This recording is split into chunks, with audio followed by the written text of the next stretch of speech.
St. Joseph High School, Adakathoude. I am super excited to have you here, excited about all the amazing conversation that going to have today. Now, before we begin, let me introduce the program which we all are attending. Finishing School Program. The program, which is jointly organized by St. Joseph High School, Adakathoude, IJM Higher Secondary School, Kottayur, and VIBGIOR Institute.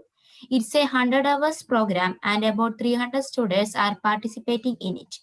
The aim of the program is not only to make students to speak English fluently, but also to make students to find their best career options and to build up their self-confidence. The training is given by James Sir, the director of VIBGIOR Institute for students in both schools. So thank you, sir, for giving us such a great opportunity to interact with you. Thank you. Have a nice day. Okay. Now let me introduce Megha to brief about St. Joseph's High School, Adakathoude. Hello everyone, I am Megha Thomas, studying in 9th standard at St. Joseph High School, Adakathoude. I am very proud to speak about my school. St. Joseph High School started in the year 1982. It is under the leadership of Mananthavadi Diocese. Reverend Father Sebastian Kiret is our school manager. Our new headmaster, Johnson Sir, took charge in this year. In this occasion, I am very glad to say that my school got 100% success in SSLC exam in last few years. In this, I am very proud to say I will do my best for the growth of my school. Thank you. Now let me invite Agnes to introduce a brief about their school, IJM Higher Secondary School. Agnes. Hello, sir. Good morning. My name is Agnes Chalzi. I'm a student studying in 8th standard in IJM HSS Kottayur. Kottayur IJM HSS School was established in 1976. Thus is the first high school in this region. There are 538 students in our school and 29 students in my class. Our school is under Mananthavadi Education Corporate Agency. As for my school, all the teachers in our school consider of us as their own children and they try to promote our talents along with our studies. My school is an art center that excels in extracurricular and other fields of study. Now, I will just give you a brief of our program. Actually, what we are aiming from this program is to mold the students to equip with the demands of the new market. And, usually all the students are coming from various remote areas. As a result of which they are not getting much opportunity other than their school. So what happens usually is majority of the students may become dropped out, or in some cases, they may just get into the colleges, but maybe to the wrong courses. I mean, wrong courses means which is not suitable to their interest. Later on, they may fail, in the way that they are unable to meet the demands of those courses. So what we are planning to do is we just give them language training, along with that some introduction to new avenues, then giving some foundation programs of the competitive exams like PSC, civil service, and various other examinations.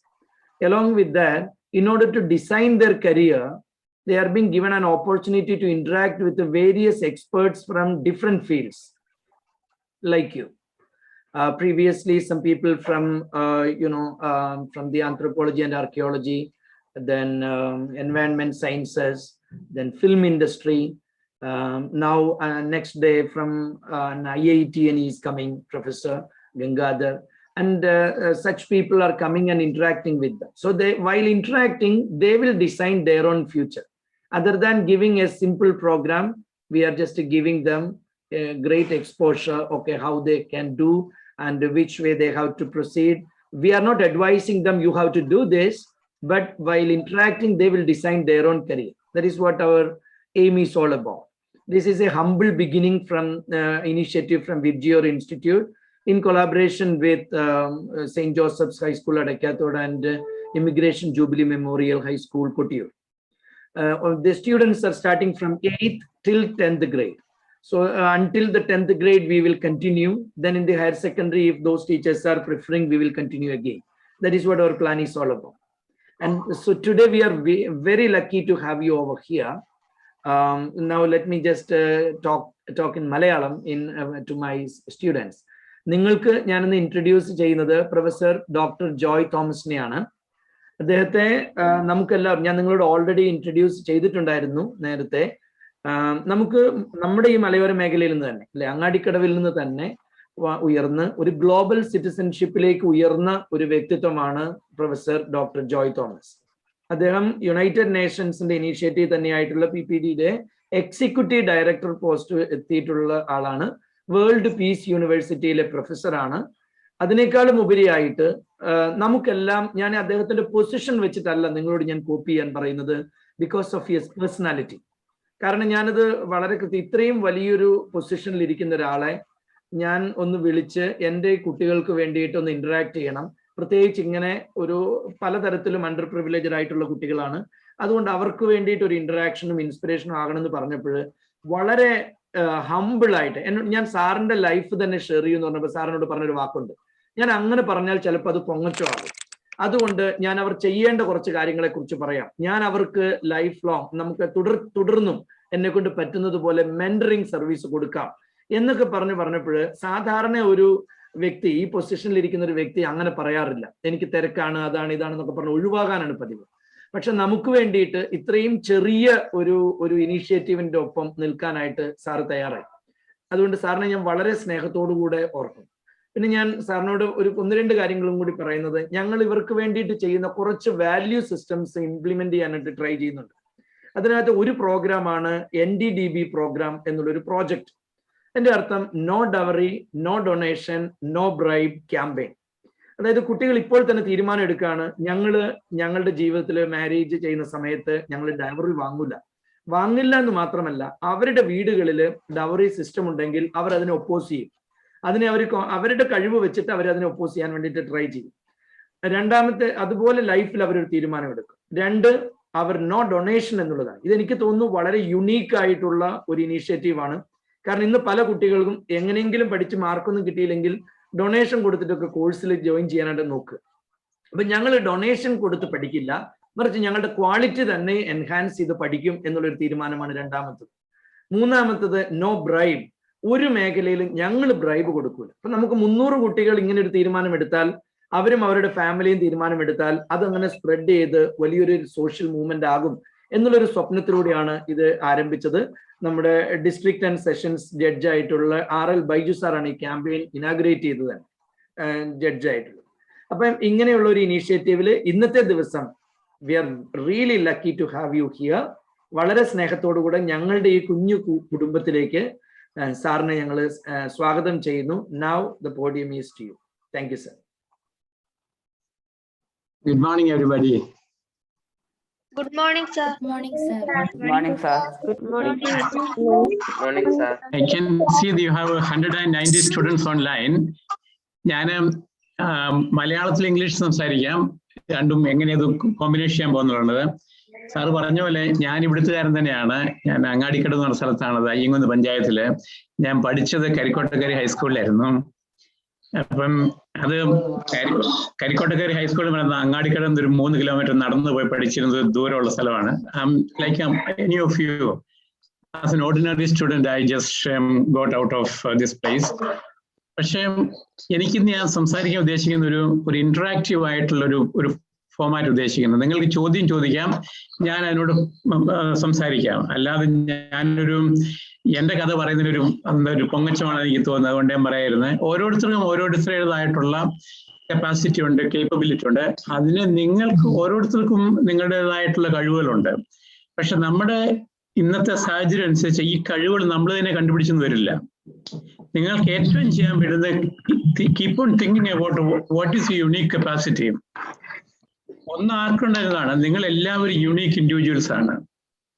Unique means you have your own capacity and not necessarily comparing with other people. ഇതാണ് ആദ്യം ഓർക്കേണ്ടത്. ഇത് പെട്ടെന്ന് clear ആയി വന്നത് നിങ്ങളുടെ expertise എന്താണെന്നുള്ളത്. അപ്പം എക്സ്പെർട്ടീസ് എന്നുള്ളത് ഇത് എൻട്രൻസ് ടെസ്റ്റിന് പഠിക്കുക, പരീക്ഷയ്ക്ക് പഠിക്കുക, അതിനോടല്ല ഞാൻ പറയാൻ വരും, അത് വേണ്ടെന്നല്ല ഞാൻ പറയുന്നത്. അതിനുപരിയായിട്ട് നമ്മുടെ പേഴ്സണാലിറ്റി ഡെവലപ്മെന്റ്, അതിന് മൊത്തത്തിൽ സോഷ്യോളജി ഒരു വാക്കുണ്ട്, ക്രിയേറ്റിംഗ് സോഷ്യൽ ക്യാപിറ്റൽ. നമുക്കൊരു ബിസിനസ് നടത്തുന്ന വേണം, പൈസ വേണം, ഒരു ബിസിനസ് നടത്താൻ. അതിനെ ക്യാപിറ്റൽ എന്ന് പറയുന്നത്. നിങ്ങൾക്ക് കുറച്ച് പേർക്ക് മനസ്സിലാക്കി എന്താണ് ഈ ക്യാപിറ്റൽ എന്ന് പറഞ്ഞ ഐഡിയ. എന്ന് പറഞ്ഞ പോലെ സോഷ്യൽ ക്യാപിറ്റൽ, നമ്മുടെ skills, expertise, network, friendship, family, ഇതിൻ്റെ എല്ലാം കളക്റ്റീവ് ആയിട്ടുള്ള ഒരു കാര്യത്തിനാണ് സോഷ്യൽ ക്യാപിറ്റൽ എന്ന് പറയുന്നത്. നമ്മുടെ സമൂഹത്തിലും അതുപോലെ പ്രൊഫഷനിലും അതിൻ്റെ സക്സസ് വരുന്നത് how much social capital you have. ഈ കോവിഡ് പാൻഡമിക്കിൽ ഏറ്റവും പറ്റിയ നമ്മുടെ സോഷ്യൽ ക്യാപിറ്റൽ ഡിപ്ലീറ്റ് ചെയ്തു പോയി. നമുക്ക് സോഷ്യൽ കണക്ഷൻ ഉണ്ടാക്കാൻ സാധിക്കുന്നില്ല, നേരിട്ട് കാണാൻ പറയുന്നില്ല, അതുപോലുള്ള സ്കിൽ ഡെവലപ്മെന്റ്, ആൾക്കാരുമായിട്ട് ഇന്ററാക്ട് ചെയ്യാനുള്ള സ്കിൽ ഡെവലപ്മെന്റ്, ഇതൊക്കെയാണ് നഷ്ടപ്പെട്ടു പോയത്. അപ്പൊ ഇങ്ങനത്തെ കുറെ കാര്യങ്ങളാണ് ഞാൻ ഉദ്ദേശിച്ച് പറയാൻ വിചാരിച്ചത്. അപ്പൊ അതിനുപരിയായിട്ട് നിങ്ങൾക്ക് എന്തെങ്കിലും ഒരു ക്വസ്റ്റ്യൻ തുടങ്ങുവാണെങ്കിൽ, ആരൊക്കെ ഒരു ക്വസ്റ്റ്യൻ ഉണ്ടെങ്കിൽ അതനുസരിച്ച് എനിക്കിത് ഈ നമ്മുടെ ഈ ഡയലോഗിനെ മുന്നോട്ട് കൊണ്ടുപോകാൻ സാധിക്കും. അപ്പോൾ ആർക്കെങ്കിലും എന്തെങ്കിലും ഒരു ഇൻട്രഡക്ടറി ക്വസ്റ്റ്യൻ ആയിട്ട് എന്തെങ്കിലും ചോദിക്കാനുണ്ടോ? അൽബിന് വല്ലതും ചോദിക്കാനുണ്ടോ? അൽബിൻ ലിനേഷ്?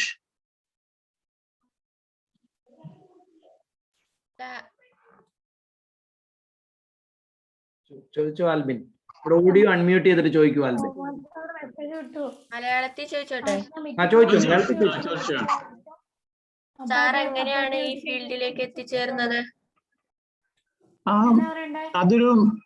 അതിനൊരു ഷോർട്ട് ആൻസർ പറഞ്ഞാൽ പറ്റത്തില്ല. ഞാൻ പറഞ്ഞില്ല, ഞാൻ പഠിച്ച കരിക്കോട് ഹൈസ്കൂളിലായിരുന്നു. അത് കഴിഞ്ഞ് ഞാൻ ദേവൂര് സെന്റ് ജോസഫ് സ്കൂളിലാണ് പഠിച്ചത്, കോഴിക്കോട്. അത് കഴിഞ്ഞ് എനിക്ക് അഡ്മിഷൻ പൂനെ യൂണിവേഴ്സിറ്റി കിട്ടിയിരുന്നു. അപ്പം പൂനെ യൂണിവേഴ്സിറ്റി ഞാൻ എൻ്റെ മാസ്റ്റേഴ്സ് ചെയ്തു, PhD ചെയ്തു. അത് കഴിഞ്ഞ് ഞാൻ ഈ പോസ്റ്റ് ഡോക്ടറൽ സ്റ്റഡിക്ക് വേണ്ടി ഓക്സ്ഫോർഡ് യൂണിവേഴ്സിറ്റി പോയി.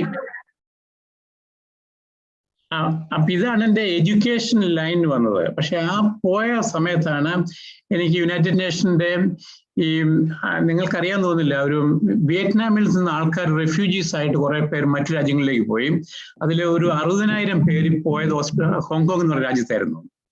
അപ്പൊ ഇവരെല്ലാം റെഫ്യൂജി ക്യാമ്പുകൾ സ്ഥാപിച്ചിരുന്നത്. അപ്പൊ ഈ ക്യാമ്പ് നടത്താനുള്ള അവിടെ സോഷ്യൽ സർവീസ് നടത്താൻ ഒത്തിരി ആൾക്കാർ വരെ ഇന്റർനാഷണൽ റിക്രൂട്ട് ചെയ്തിരുന്നു. അതായിരുന്നു എൻ്റെ ആദ്യത്തെ ഇന്റർനാഷണൽ അസൈൻമെന്റ് എന്ന് പറയുന്നത്. അത് എങ്ങനെ കിട്ടിയെന്ന് വെച്ചാൽ പ്യൂർലി ആൻ ആക്സിഡന്റ്. ഞാൻ പൂനെ യൂണിവേഴ്സിറ്റി പഠിച്ചപ്പോൾ ഞങ്ങളുടെ ഒരു സ്റ്റുഡന്റ് എക്സ്ചേഞ്ച് പ്രോഗ്രാം ഉണ്ടായിരുന്നു, Chinese university Hong Kong Pune university ആയിട്ട്. അത് യൂണിവേഴ്സിറ്റി 4 പേരാണ്ടായിരുന്നു സെലക്ട് ചെയ്യപ്പെടുള്ളൂ 10,000 സ്റ്റുഡൻസിനിടയ്ക്ക്. അത് ദാറ്റ്സ് എ ലക്ക് എന്ന് പറഞ്ഞാൽ, അല്ലാതെ പ്രിപ്പറേഷൻ കൊണ്ടൊന്നും മാത്രമായിട്ട് വന്നതല്ല. അന്ന് ഞങ്ങൾ കുറച്ചുപേരെ സെലക്ട് ചെയ്ത്, അന്നത്തെ കാലത്ത് ഇങ്ങനത്തെ അവസരങ്ങളൊന്നും ഉണ്ടായിരുന്നില്ല, ഇങ്ങനത്തെ ഉണ്ടെന്ന് എനിക്ക് അറിഞ്ഞു പോലും ഉണ്ടായിരുന്നു. അവിടെ ചെന്ന് ഞാൻ PhD ചെയ്തുകൊണ്ടിരിക്കുകയായിരുന്നു. ആ കെയർ ഓഫ് HR-നെ എംപ്ലോയ് ചെയ്ത്. പക്ഷെ അതൊരു പ്യൂർലി ഒരു ആക്സിഡന്റൽ ഇൻസിഡന്റ് ആണ്. ഞാൻ പറയുന്നില്ല പഠിച്ചുകൊണ്ടോ ട്രെയിനിങ് കൊണ്ടോ നമ്മുടെ എത്ര പ്രിപ്പറേഷൻ നടത്തുന്നില്ല. ജീവിതത്തിൽ ഓർക്കേണ്ട കാര്യമുണ്ട്, ചില കാര്യങ്ങൾ ഈസ് പ്യൂർലി ഈസ് ലക്ക്. അതിന് പല രീതിയിൽ it's A grace, it's luck, it's an opportunity, എന്തെങ്കിലും പറഞ്ഞാൽ ഇതൊരു ഫാക്ടറാണ് നമ്മുടെ ജീവിതത്തിൽ എന്ന് പറയുന്നത്. പക്ഷേ അത് definitely once you are ready to go in your life and you are ready to explore the possibility. ഒരു കാര്യം ആലോചിക്കണം, നമ്മൾ എപ്പോഴും മനസ്സിൽ വെച്ചിരിക്കണം, നമ്മൾ ഏത് സെക്ടർ എടുത്താലും എന്തെടുത്താലും ആ ഏരിയയിൽ നമ്മൾ അതിന് ടോപ്പ് ആകാനുള്ള ഒരു മനസ്സിലുണ്ടായിരിക്കണം. അത് പഠിത്തത്തിൽ മാത്രമല്ല, ഏത് ഫീൽഡ് പോയാലും നമ്മൾ അതിൻ്റെ ടോപ്പ് ലെവലിലുള്ള കോൺട്രിബ്യൂഷൻ നടത്താനുള്ള ഒരു തയ്യാറെടുപ്പ് നമ്മളുണ്ടായിരിക്കണം. ഞാനിപ്പോൾ ഏത് ബിസിനസ് നടത്തുകയോ അല്ലെങ്കിൽ ട്രേഡ് നടത്തുകയോ പഠിപ്പിക്കുക എന്ത് ആയിക്കോട്ടെ, ഏത് രീതിയിൽ നിങ്ങൾ ജീവിതത്തിൽ നോക്കിയാലും രണ്ടാമത്തെ കാര്യം തന്നെ, ആദ്യത്തെ ഞാൻ പറഞ്ഞിരുന്നു, നിങ്ങളുടെ സോഷ്യൽ ക്യാപിറ്റൽ എക്സ്പാൻഡ് ചെയ്യാന്നുള്ളൊരു പ്രധാനമായിരിക്കണം. നിങ്ങളുടെ വിദ്യാഭ്യാസത്തിന് ഉപരിയായിട്ടുള്ള മറ്റുള്ള കഴിവുകൾ നോക്കുക, നിങ്ങളുടെ തന്നെ കഴിവ് കണ്ടുപിടിക്കുക.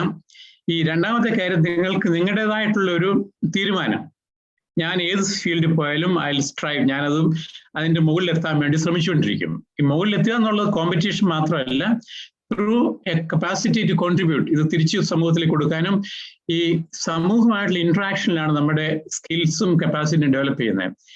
തനിച്ച് പഠിച്ചുകൊണ്ടല്ല ജീവിതത്തിലുള്ള സ്കിൽസ് വരുന്നത്, നമ്മൾ മറ്റുള്ളവരൊക്കെ ഇന്ററാക്ട് ചെയ്യാം. അതാണ് 223 സ്റ്റുഡൻസ് ആണ് ഉള്ളത്. ഇന്ന് കോവിഡിൽ ഞാൻ പറഞ്ഞ ഏറ്റവും കൂടുതലുള്ള ഇമ്പാക്ട് വന്നിരിക്കുന്നത് കുട്ടികളുടെ നിങ്ങൾ തമ്മിലുള്ള ഇന്ററാക്ട് ചെയ്യാൻ ഓപ്പർച്യൂണിറ്റി കഴിഞ്ഞു. പക്ഷെ അതേസമയം ഇപ്പം പുതിയ ടെക്നോളജി ഉണ്ട്, you can interact with others through this WhatsApp ഗ്രൂപ്പുകൾ, അതുപോലെ തന്നെ ഉണ്ടല്ലോ സൂം ഗ്രൂപ്പുകൾ.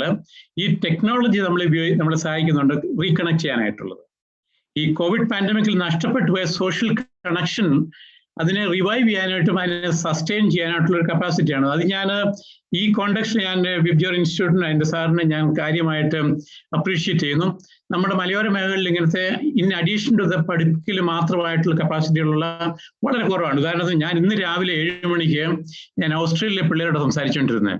So they have the opportunity. അതും ഇതുമായിട്ട് കമ്പയർ ചെയ്യുമ്പോൾ ആ വ്യത്യാസം എനിക്ക് പെട്ടെന്ന് കാണാൻ നോക്കും. അവർക്ക് അതിനെപ്പറ്റി സംസാരിക്കാനുള്ള കഴിവ്, അതുപോലെ എക്സ്പ്രസ് ചെയ്യാനുള്ള കഴിവ്, ആർട്ടിക്കുലേറ്റ് ചെയ്യാനുള്ള കഴിവ്, ഇതൊക്കെ അവരുടെ പഠനകാലത്ത് എടുത്തതാണത്.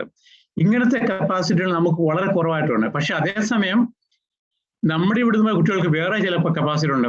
Willingness to work hard and certain value proposition and certain desire to go do well in the whatever sector you are in, education do well, and your work, whatever job you take, do well. I know it's പലപ്പോഴും ജോലി കിട്ടുക എന്നുള്ളതൊക്കെ അത്ര എളുപ്പമുള്ള കാര്യങ്ങളല്ല. അതുകൊണ്ടാണ് ഞാൻ suggestion പറഞ്ഞത്, we have to think about the idea of global citizen. നമ്മൾ സിറ്റിസൺഷിപ്പ് എന്ന് പറഞ്ഞാൽ അറിയാം, ഒരു രാജ്യത്തിന്റെ മെമ്പേഴ്സ്, രാജ്യത്തിന് വോട്ട് ചെയ്യുന്ന ആൾക്കാർ, രാജ്യത്തെ അവിടെ താമസിക്കുന്ന ആൾക്കാരാണ് സിറ്റിസൺ എന്ന് പറയുന്നത്. പക്ഷെ ഇന്നത്തെ കോണ്ടെക്സ്റ്റിൽ നമ്മൾ നോക്കേണ്ടത് there is an idea of global citizen. നമ്മൾ ഒരു രാജ്യത്തിന്റെ മാത്രം ആൾക്കാരല്ല, നമ്മളൊരു ഗ്ലോബൽ സിറ്റിസൺ ആണ്.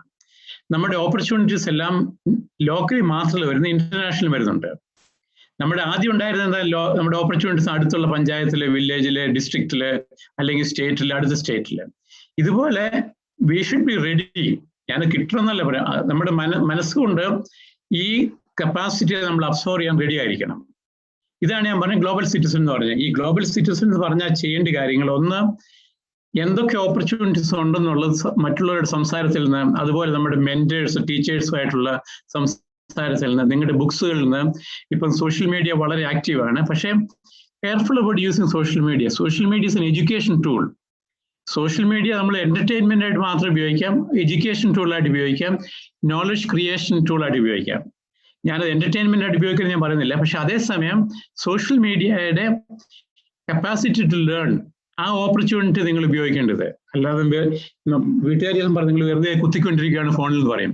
പക്ഷെ നിങ്ങളുടെ ഉദ്ദേശിച്ചതായിരിക്കണം പുതിയ കാര്യങ്ങൾ പഠിക്കാനും, പുതിയ അറിവുകൾ സമ്പാദിക്കാനും, പുതിയ നിങ്ങളുടെ ഈ കോണ്ടാക്ട് എക്സ്പാൻഡ് ചെയ്യാനും. ഇതാണ് ഉദ്ദേശിക്കുന്നത്. നിങ്ങൾ സോഷ്യൽ ക്യാപിറ്റൽ എക്സ്പാൻഡ് ചെയ്യാണ് സോഷ്യൽ മീഡിയ ഉപയോഗിക്കേണ്ടത്. അതുപോലെ ഉണ്ട് ഈ സോഷ്യൽ മീഡിയ, അഗൈൻ ഞാൻ പറഞ്ഞല്ലേ, സോഷ്യൽ ക്യാപിറ്റലിന്റെ എങ്ങനെയാണ് ഇത് എക്സ്പാൻഡ് ചെയ്യുന്നത്? ഒന്ന് നോളജ് വഴിക്കാണ്. പഠനം എന്നുള്ളതും അതുപോലെ വിദ്യാഭ്യാസം എന്നുള്ളതും മാർക്ക് മേടിക്കുന്നത് മാത്രമല്ല വിദ്യാഭ്യാസം, ഈ കോർ വിദ്യാഭ്യാസം ഉണ്ട്. പിന്നെ അതിനോടനുബന്ധിച്ച് ഇപ്പൊ തന്നെ നിങ്ങളിപ്പോൾ ചെയ്യുന്നത് നിങ്ങളുടെ സിലബസിൽ പെട്ടതാണെന്നില്ല, നിങ്ങളുടെ അല്ലാത്തുള്ള പഠനങ്ങളാണ്. അങ്ങനെ ഒരു ഓപ്പർച്യൂണിറ്റി കിട്ടിയത് ഓപ്പർച്യൂണിറ്റി നന്നായിട്ട് ഉപയോഗിക്കുക എന്നുള്ളതാണ്. പലർക്കും ഈ ഓപ്പർച്യൂണിറ്റി കിട്ടാറില്ല. പല സ്റ്റുഡൻസിന് അവർ പിന്നെ ഒരു മീഡിയ ഫോണില്ല, അതിനുള്ള ലാപ്ടോപ്പ് ഉണ്ടാവുന്നില്ല. ഇങ്ങനെയുള്ളവരുടെ നിങ്ങൾക്കുള്ള അത് എങ്ങനെ എക്സ്പാൻഡ് ചെയ്യുന്നില്ല. ഞാൻ പറഞ്ഞല്ലോ, ഓരോരുത്തരും അവരുടെ ഒരു സ്വതസിദ്ധമായ കഴിവുണ്ടാണ് വന്നിരിക്കുന്നത്. ഈ കഴിവ് എന്താണെന്ന് നിങ്ങൾ കണ്ടുപിടിക്കുക എന്നുള്ളതാണ്, വേറെ ആരും കണ്ടുപിടിച്ച് തന്നില്ല. അതിനെ പോഷിപ്പിക്കുക. അത് എഡ്യൂക്കേഷൻ മാത്രമായിരിക്കില്ല, ചിലപ്പോൾ റൈറ്റിംഗ് സ്കിൽസ്, പബ്ലിക് സ്പീക്കിംഗ്, അല്ലെങ്കിൽ പെയിന്റിങ്, അതും അല്ലെങ്കിൽ എന്തെങ്കിലും ക്രിയേറ്റീവ് ആയിട്ടുള്ള ഇങ്ങനത്തെ ഉള്ള ആ സ്കില്ല് എന്താണ് നിങ്ങൾ കണ്ടുപിടിക്കുക എന്നുള്ളതാണ്. അത് പലപ്പോഴും നമ്മുടെ ഈ സ്കില്ല് കണ്ടുപിടിക്കാൻ സാധിക്കുന്നത് എന്നതാണ് നമ്മുടെ എഡ്യൂക്കേഷൻ്റെ ഒരു ഡ്രോബാക്ക് എന്ന് വരുന്നത്. അപ്പൊ എന്നോട് ചോദിച്ചു എങ്ങനെയാണ് എത്തിയെന്നുള്ളത്. ഞാൻ പറയും, ഇങ്ങനെയാണ് എൻ്റെ എഡ്യൂക്കേഷനിൽ കൂടിയാണ് എൻ്റെ പ്രധാനമായിട്ടുള്ള ബ്രേക്ക് ത്രൂ വന്നത്. ഏറ്റവും അതാണ്, ഞാൻ PhD ചേർന്നുകൊണ്ടാണ് എനിക്ക് ഇന്റർനാഷണൽ എക്സ്പോഷന് പോകാൻ പറ്റി, യൂണിവേഴ്സിറ്റി എക്സ്ചേഞ്ച് പ്രോഗ്രാം വന്നത്. അപ്പൊ അത് കഴിഞ്ഞപ്പം തന്നെ, അത് കഴിഞ്ഞുകൊണ്ടാണ് എനിക്ക് ഓക്സ്ഫോർഡ് യൂണിവേഴ്സിറ്റിയിൽ അഡ്മിഷൻ കിട്ടാൻ സാധിച്ചത്. അപ്പൊ അന്നേരം അത് ഉടനെ തന്നെ ഒരു ഇന്റർനാഷണൽ പ്ലാറ്റ്ഫോമാണ്. അവിടെ വർക്ക് ചെയ്യുമ്പോഴാണ്, അവിടെ പഠിക്കുമ്പോഴാണ് ഈ എന്താ പറയുക, ഈ റെഫ്യൂജി ക്യാമ്പിൽ വർക്ക് ചെയ്യാൻ പറ്റുന്നത്. അവിടെ എനിക്ക് ആദ്യം ഇന്റർനാഷണൽ ഒരു ജോലിയുടേതും ഈ ഇന്റർനാഷണൽ ഗ്ലോബൽ സിറ്റുവേഷനെ പറ്റി മനസ്സിലാക്കാൻ സാധിച്ചത്. എനിക്ക് ആദ്യം അറിഞ്ഞത് എന്തുകൊണ്ടാണ് ഇത്രയും 60,000 പേര് വിയറ്റ്നാമിൽ നിന്ന് പോയി കോങ്കോങ്ങിൽ പോയി താമസിക്കുന്നുള്ളത്. അന്നേരമാണ് ഞാൻ ഈ ഗ്ലോബൽ റിലേഷൻഷിപ്പിനെ പറ്റി മനസ്സിലാക്കാൻ സാധിച്ചത്. ഞാനിപ്പോൾ അതേപ്പറ്റി വിയറ്റ്നാം റെഫ്യൂജീസിനെ പറ്റി ഞാൻ പറയുന്നില്ല. ഈ ഒന്ന് പറയാനുള്ളതാണ്, നമ്മുടെ പല രാജ്യങ്ങളിൽ നിന്ന് ആൾക്കാർ അവരുടെ രാജ്യങ്ങളിൽ നിന്ന് ഓടിപ്പോകും. ഓടിപ്പോകാനുള്ള ഒരു കാരണം ജോലിക്ക് വേണ്ടി പോകും, അല്ലെങ്കിൽ രാഷ്ട്രീയപര കാരണങ്ങൾ കൊണ്ട് പോകും, അല്ലെങ്കിൽ സാമ്പത്തിക കാരണങ്ങളോട്, ഇങ്ങനെ പല കാരണങ്ങൾ കൊണ്ടും ഒരു രാജ്യത്ത് മറ്റു രാജ്യങ്ങളിൽ പോകും. കേരളത്തിലുള്ളവർ പുറത്തു പോകുന്നത് ജോലിക്ക് വേണ്ടി പോകും. പക്ഷെ മറ്റു പലരും ആ രാജ്യത്ത് നിന്ന് പോകുന്ന രാഷ്ട്രീയ പ്രശ്നങ്ങൾ ഉണ്ടായിട്ട്, വയലൻസ് ഉണ്ടായിട്ട്, അല്ലെങ്കിൽ രാഷ്ട്രീയ പകപോക്കലായിട്ട് 1-2 ആൾക്കാരല്ല, തൗസൻഡ്സ് ഓഫ് ആൾക്കാർ ഒന്നിച്ച് പോകുന്നത്. ഇതൊരു സോഷ്യൽ ഫിനോമിന ഞാൻ ആദ്യം കാണുന്നത് അങ്ങനെയാണത്. അങ്ങനെയാണ് എനിക്ക് ഇന്റർനാഷണൽ റിലേഷനെ പറ്റിയും ഇന്റർനാഷണൽ സിറ്റുവേഷനെ പറ്റിയും മനസ്സിലാക്കാൻ സാധിച്ചത്. അപ്പോൾ അങ്ങനെ ഇരിക്കുമ്പോഴാണ് എൻ്റെ PhD ബേസിലാണ് ഞാൻ ചൈനീസ് യൂണിവേഴ്സിറ്റി പഠിപ്പിക്കാൻ കയറുന്നത്. അപ്പം അവിടെ ഞാനൊരു 6-7 വർഷം ഉണ്ടായിരുന്നു ഹോങ്കോങ്ങിൽ. അപ്പം ഹോങ്കോങ്ങിൽ പലർക്കും അറിയാം, ഹോങ്കോങ് 73 വരെ ഈ ബ്രിട്ടീഷ് കോളനി ആയിരുന്നു. ആ ബ്രിട്ടീഷ് കോളനി അവർ ചൈനയ്ക്ക് തിരിച്ചു കൊടുത്തതിന് കാരണം 99 വർഷത്തെ ലീസാണ് ബ്രിട്ടീഷ് ഗവൺമെന്റ് എടുത്തത്. ഈ ലീസ് എടുത്തതിന് കാരണം ബ്രിട്ടീഷ് ഗവൺമെന്റും ചൈനയായിട്ടൊരു വാർ നടന്നു. ആ വാറിൽ ചൈന തോറ്റുപോയി.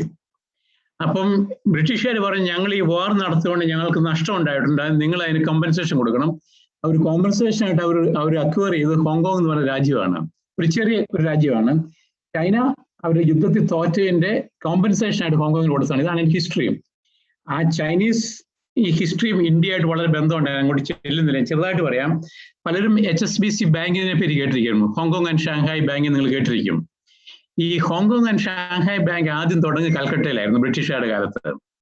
അന്ന് അതിന്റെ ബാങ്കിന്റെ പേര് മർക്കൻഡൈൽ കോർപ്പറേഷൻ ആയിരുന്നു, മർക്കൻഡൈൽ ബാങ്കിങ് കോർപ്പറേഷൻ ആയിരുന്നു. ആ ബാങ്ക് അവർ എന്നിട്ട് ഷാങ്ഹായിൽ ബ്രാഞ്ച് ഓപ്പൺ ചെയ്തു. എന്നിട്ട് അവരതിന്റെ പേര് മാറ്റി Hong Kong and Shanghai banking corporation. ഞാനിത് പറഞ്ഞത് പലപ്പോഴും നമ്മുടെ ചരിത്രം എന്ന് പറയുന്നത്, ഇന്റർനാഷണൽ ഹിസ്റ്ററി എന്ന് പറയുന്നത് വളരെ ഇന്റർ കണക്റ്റഡ് ആണ്. നമ്മൾ പലപ്പോഴും മനസ്സിലായെന്ന് വരില്ല. ഇതിങ്ങനെയുള്ള അറിവുകൾ ഒരു പ്രധാന കാര്യമാണ് നമ്മുടെ മുന്നോട്ടുള്ള എഡ്യൂക്കേഷനിലും ഇന്റർവ്യൂസിലെ.